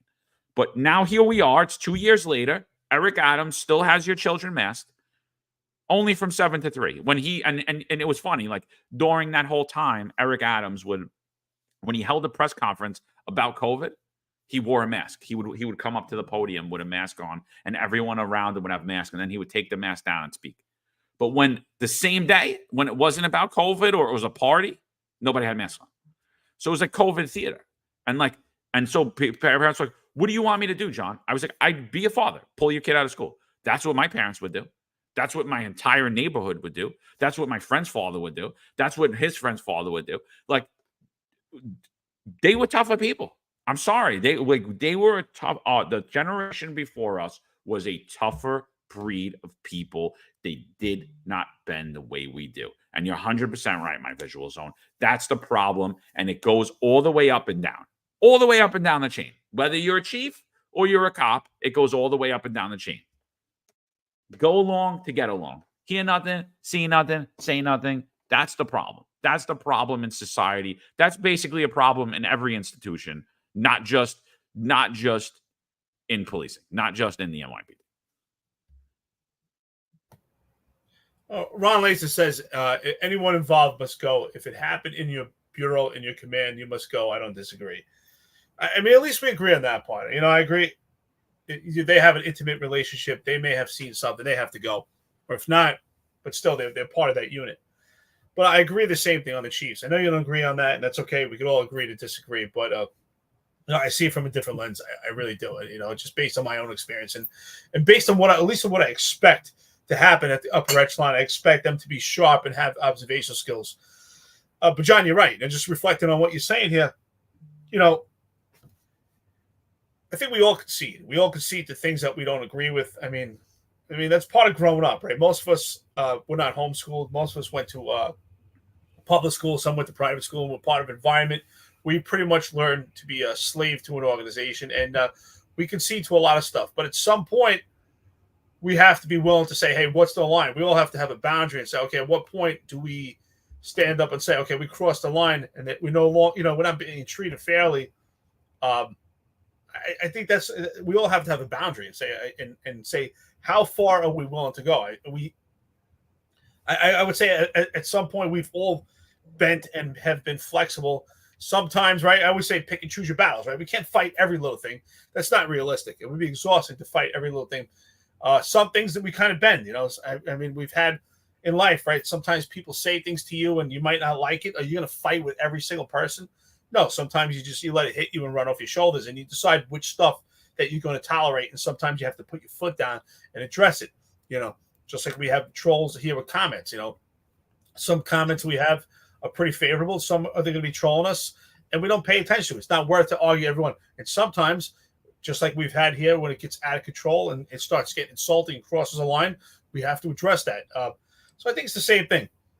Rob Nabby has a great comment here. If you need, just not worry about it all. If you care, you need to put the community first. I got a CCRB as a full bird that put me on the CCRB reduction program. Chief Patrol called me in 103 in 2005 to tell me I told him whatever. He was concerned about promotional opportunities. So again, here's another instance where people are self-serving. And that's back in 2005.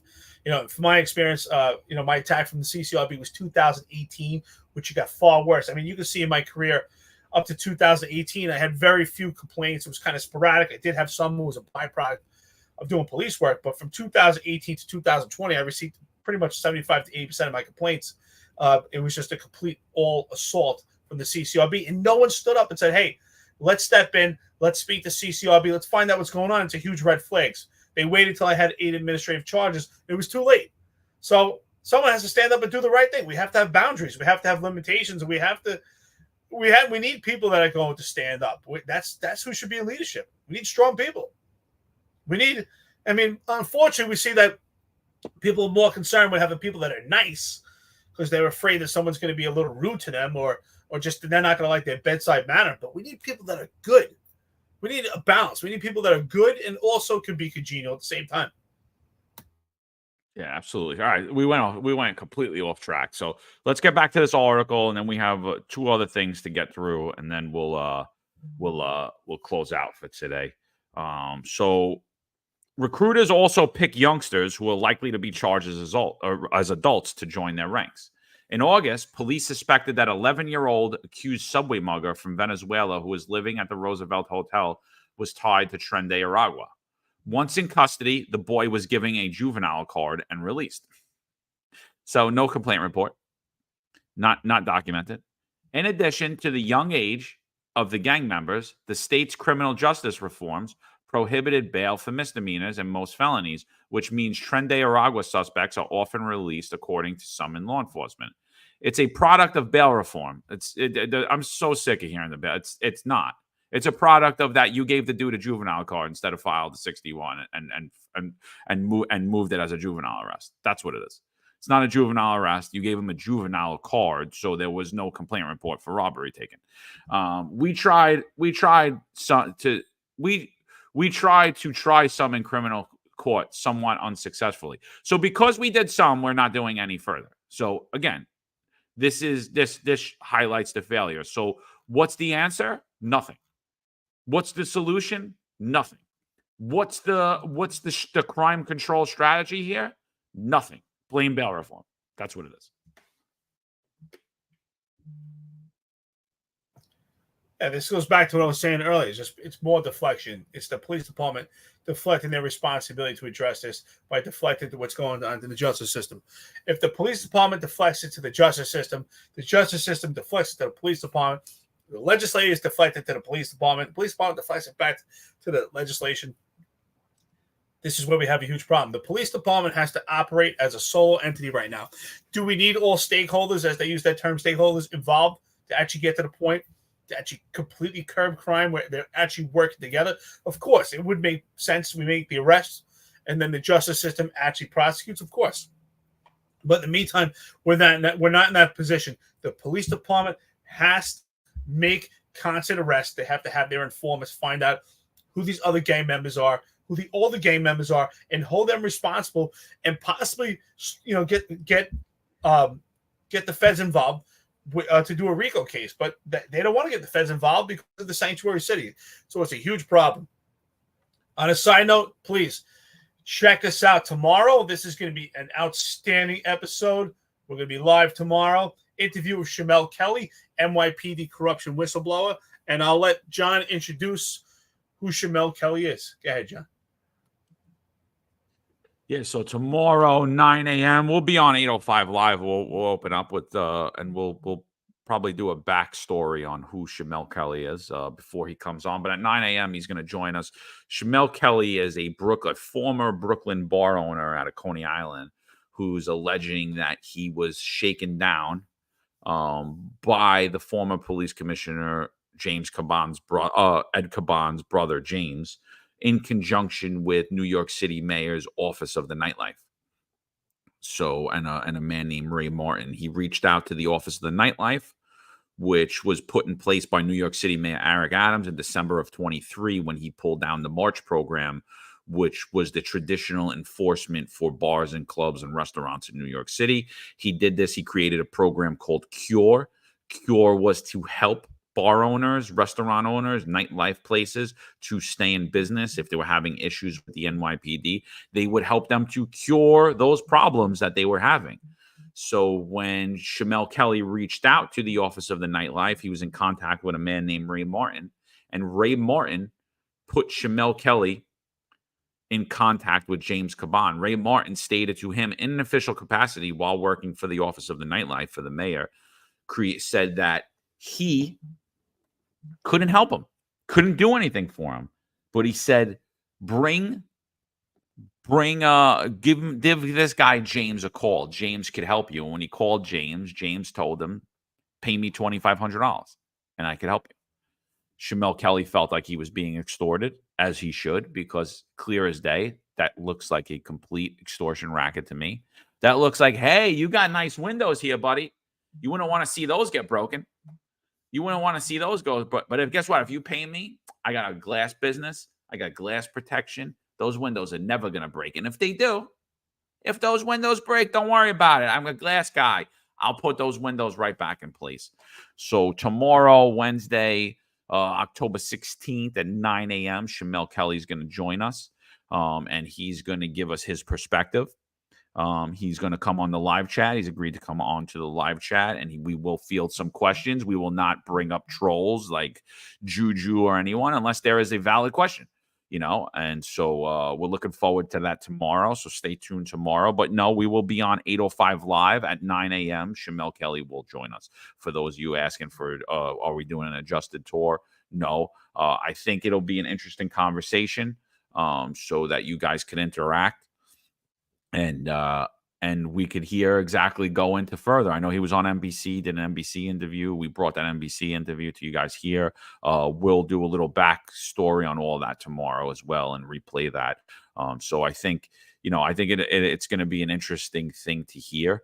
And again, unfortunately, when you're working for dirty, corrupt people, you yourself become corrupted. So you yourself become tainted.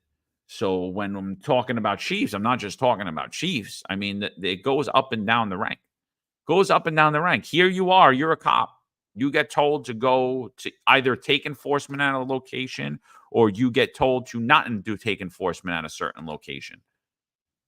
Are you corrupt? No. Should you have known something's wrong? Maybe, maybe not. But it doesn't matter. You're tainted. You're compromised because you were part of this now.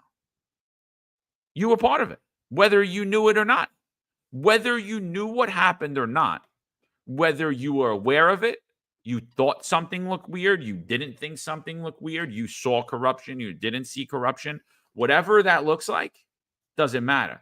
You got dirtied up. You got dirtied up and you're tainted because of dirty people on top of you. And you're compromised.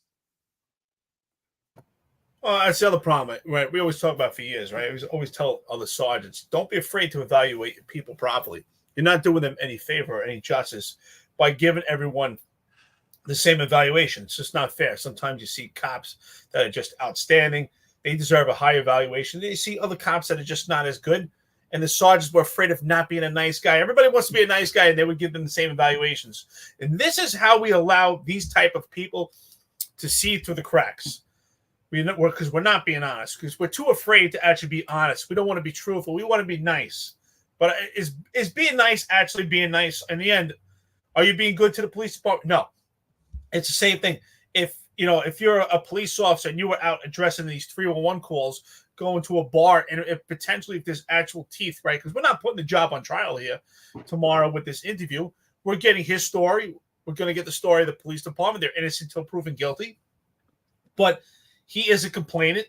These are the accusations he's going to make. He has a right to be heard, and they have a right to a defense also. They're innocent until proven guilty, and we make our own observations. And based on what we have right now, we can make a decision if we think the preponderance of evidence is there to find the police department guilty, or if we could say, you know what, we don't believe his story. So at this point, and we'll make a good observation. But at the same token, if you're a cop and you were sent to these locations, you should be pissed off if you find out eventually that there is corruption going on, that they put you in this position. You unknowingly were a pawn and you were used to carry out a corrupted operation for their benefit. You were completely used. So that's another lack of trust that's going to happen within the police department. And I say that's a huge failure when it comes to this job of everyone afraid of not being nice. I mean, come on, we have people on this podcast right now. We have friends, listeners, and even sometimes our friends make some comments and they try to make fun of us, and that's okay. We should all laugh at it. You can't let everything bother you. You can't always think that everyone has to be so nice to you. I mean, this world has become so soft.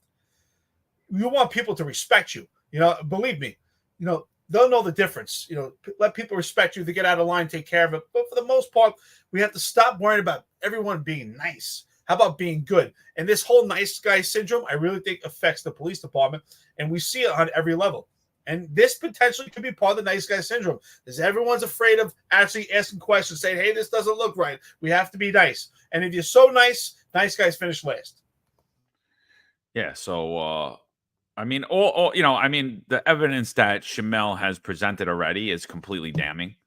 So he has text messages from Ray Martin and James Caban, showing exactly what happened. And Ray Martin was, the minute that the story dropped, Ray Martin was terminated from New York City mayor's office and the office of the nightlife. So, I mean, he pretty much proved it on that NBC interview already. So we'd just like to hear from his perspective, and that's kind of why we're bringing him on. You guys can make your own assessment of what it is. He reached out. I'm supporting him. The things that I saw are horrible. I think Ray Martin absolutely deserved to be terminated based upon what I saw. He was not acting. Well, he was acting in an official capacity, and that's a problem, because how far does the corruption go? How far does it go? And again, this man's a target himself now for speaking out as well. He's a corruption whistleblower, whether he likes it or not at this point. He's like, hey, this is what happened to me. And now he's everywhere. And he's got to defend himself. So, I mean, based upon what happened, instantly, the minute this dropped, Ray Martin, Office of the Nightlife, who he reached out to help cure his business, was terminated. Full cause. When have you ever seen people in New York City get terminated that quickly? You haven't. And days later, NYPD police commissioner, seated police commissioner, stepped down.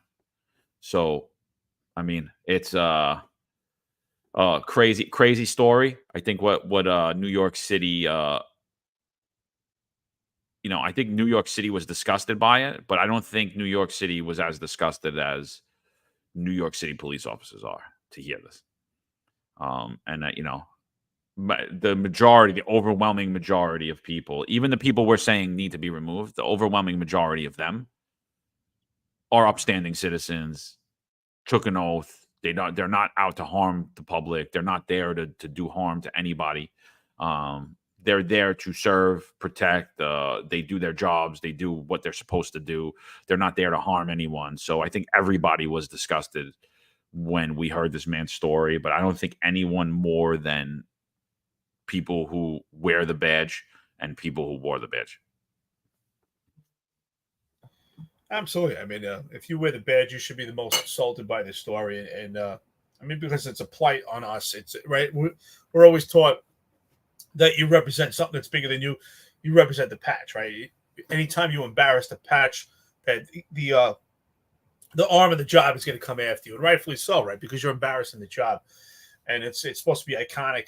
The NYPD is supposed to be the GOAT, the greatest of all time when it comes to policing, and this hurts us all, and it's a stain forever. I mean, everyone talk about Michael Dowd. That's a stain that will never go away.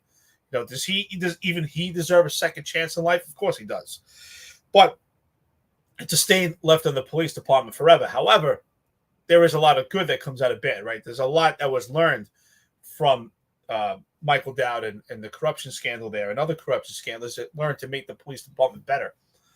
But the police department does go in waves. I think that we have, it's unfortunate. I mean, you've used the term, I've heard you say it numerous times, that it's the default, that corruption is the default position of New York City. And I agree with that. And that's why we see this wave, right? We see corruption scandal, and then we learn from it.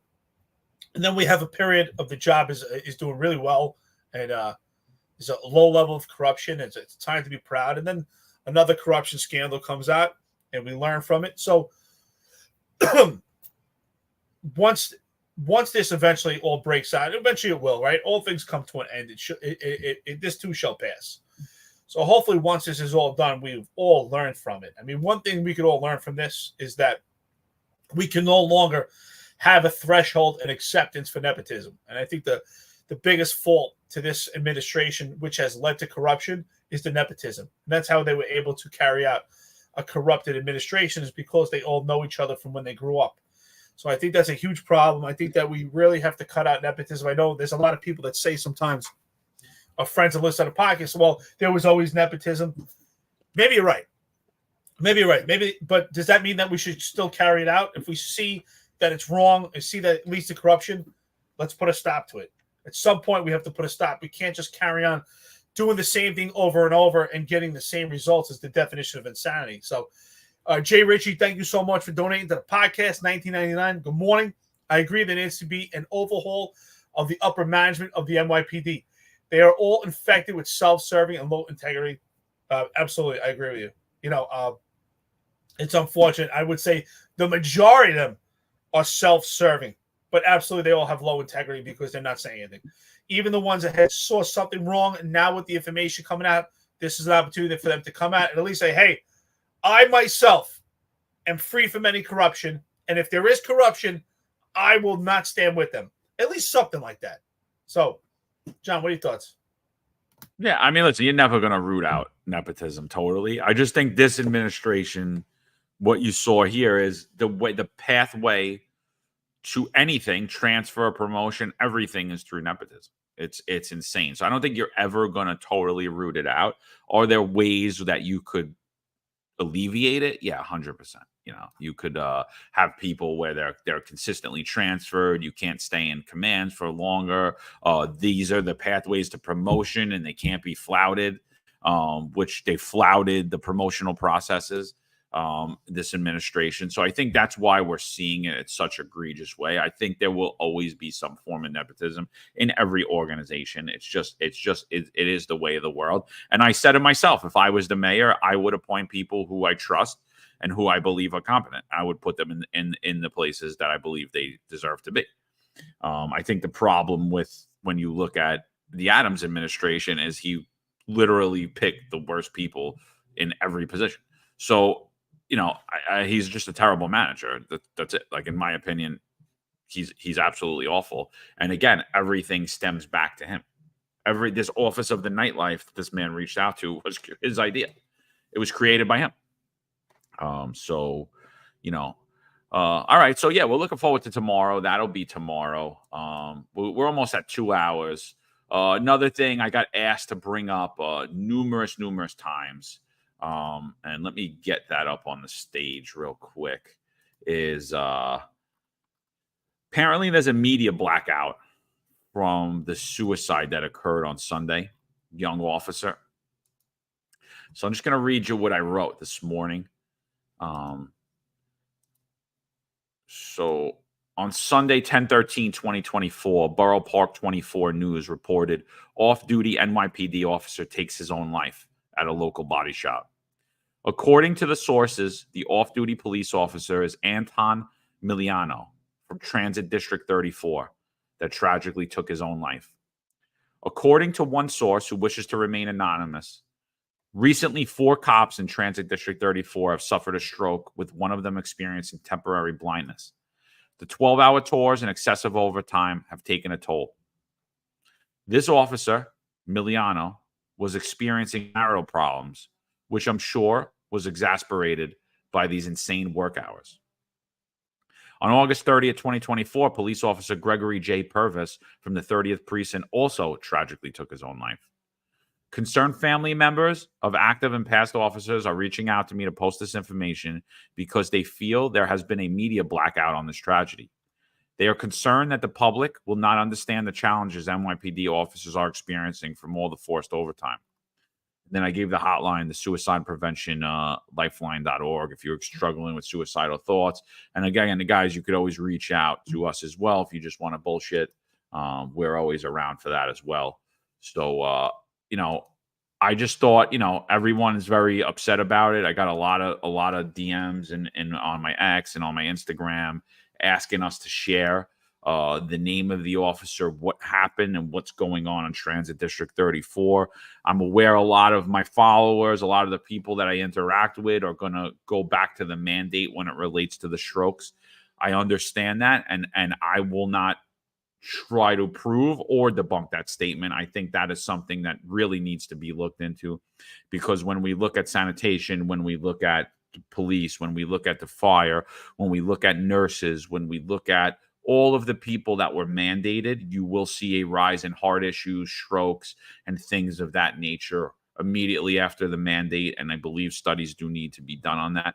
I don't know either way, but I could tell you right now that consistently beating the hell out of your body, operating, 12 hours a day, mandatory overtime, 16 hours a day, all of these things are completely unhealthy and will cause you to have not only mental, but physical issues arise in you very rapidly.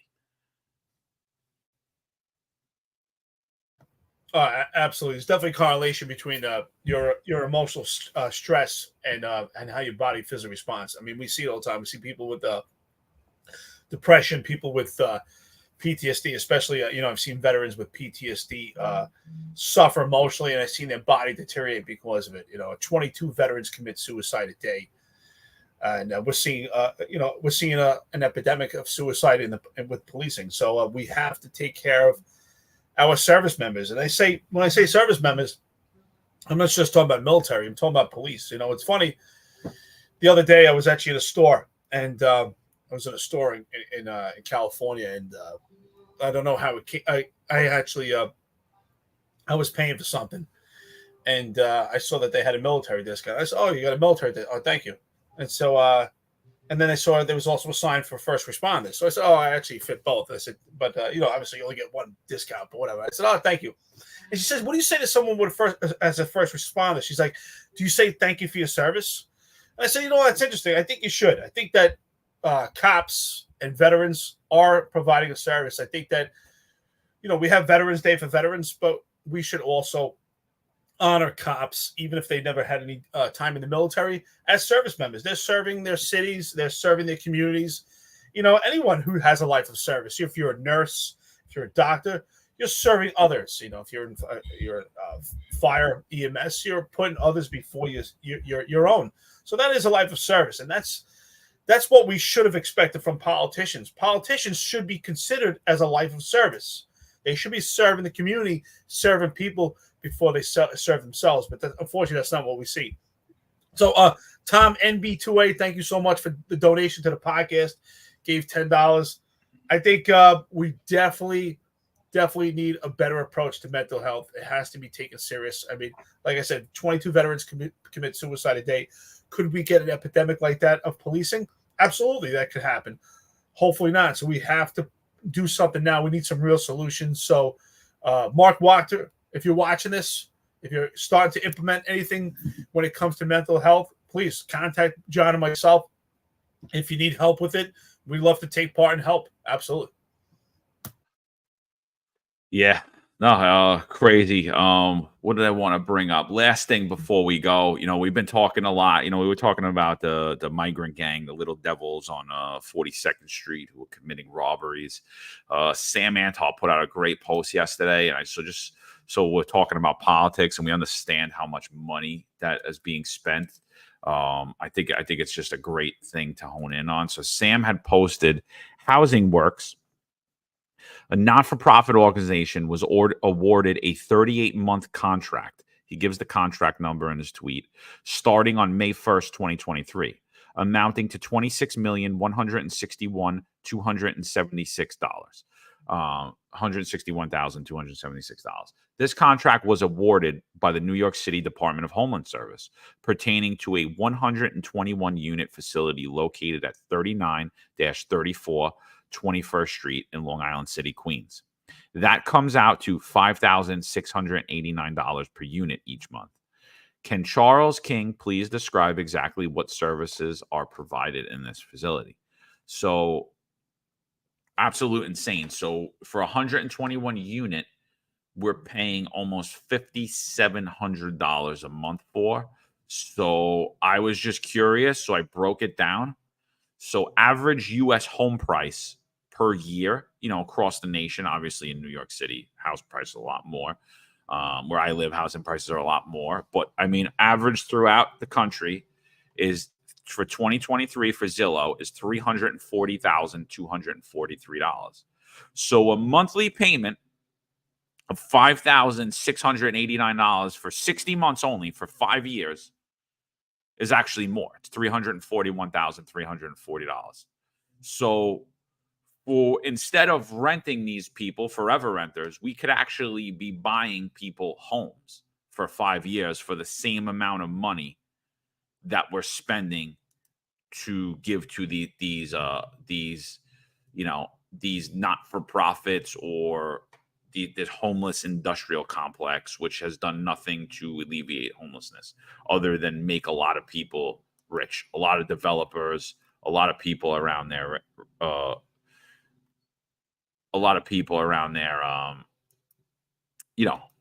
what do they call them? Poverty pimps. I think Sam calls them poverty pimps. But I think this just hones in on the complete waste of money. And here's just another contract that New York City taxpayers should say, what is we doing?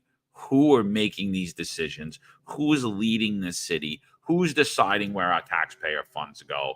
I mean, this obviously looks like a huge misuse of taxpayer-funded resources. Yeah, I saw you put that out yesterday. I thought it was great. It was great stuff. Sam has really did a great job identifying these numbers. Again, it goes back to what you're saying. I agree. It's like, who's allocating these funds? They're totally misallocated. I mean, just because you're in public service doesn't mean that you understand accounting and understand investments. Because by far, we haven't seen any good investments by these politicians. Huge problem for New York City. I mean, honestly, we're headed for a financial disaster. And but hey, listen, we're almost 2 hours into this podcast. If you could like and subscribe, please, we appreciate it. Smash that button, subscribe to the podcast. Thank you so much for listening and being at the front of the podcast. We appreciate it, weighing in with us. I think tomorrow's going to be a great podcast, and don't miss this one. Make sure you hear us live tomorrow. This will be a good one. If you have, like you said, John mentioned earlier, if you have some questions that you want us to ask, please keep it professional. This is a very situation for this gentleman right now. So if you have questions, keep it professional. If they're professional, we'll have those questions raised. If they're going to be some silly questions and you try to bait us, get us off topic, we're not going to acknowledge it. Yeah, exactly. And just even the jokes and stuff, we're just not going to acknowledge. We're just going to blow through, like have him give his story and that's it. We'll bring you some other content in the beginning. We'll go back and hone in on how this all broke out. We'll have him on. We'll do a recap. And then we'll get off. So appreciate all you guys joining us today. We had over 600 people with us about the whole time. So appreciate you guys for tuning in. Appreciate all the donations as you guys give us. We really appreciate it. Let's just listen. We'll see you tomorrow, 8:05 live. We'll be back on 9 o'clock. Shamel Kelly will join us. And that's it. Listen, make sure you get out there. You vote for common sense people. You find the people that you believe represent you and your family and your children's interests. So give our friend Tom Sullivan a big shout out.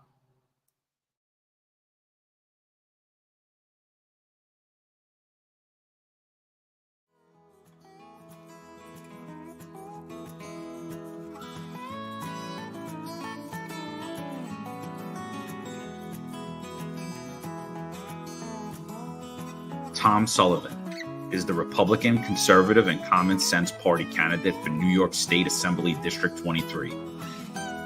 Tom is a financial professional who served simultaneously in the United States Army Reserve for 30 years and has now retired. His district covers Ozone Park, Lindenwold, Howard Beach, Broad Channel, and the Rockaway Peninsula. Come November, I would empower our law enforcement agencies to go out there and do their job and not put them or their families or their pensions at risk for doing their jobs. We need drastic change in Albany so that we have a say in this matter and they realize people of New York State will hold them accountable.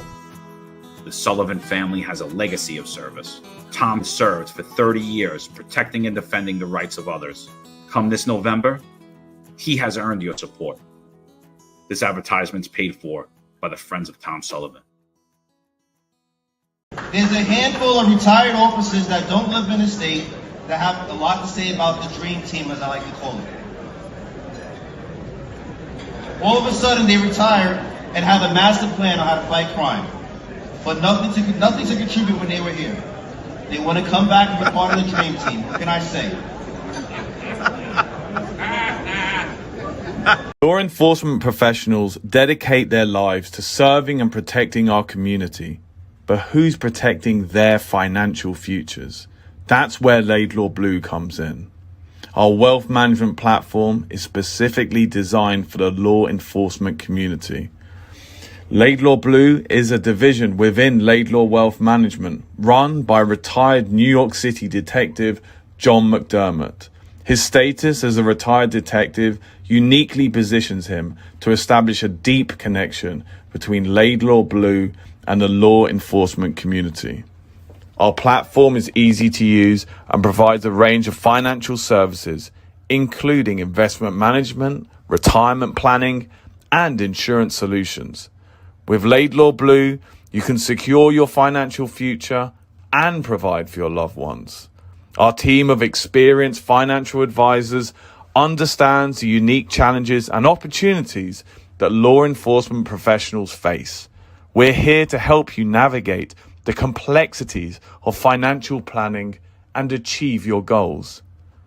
Laidlaw Blue. Secure your financial future today.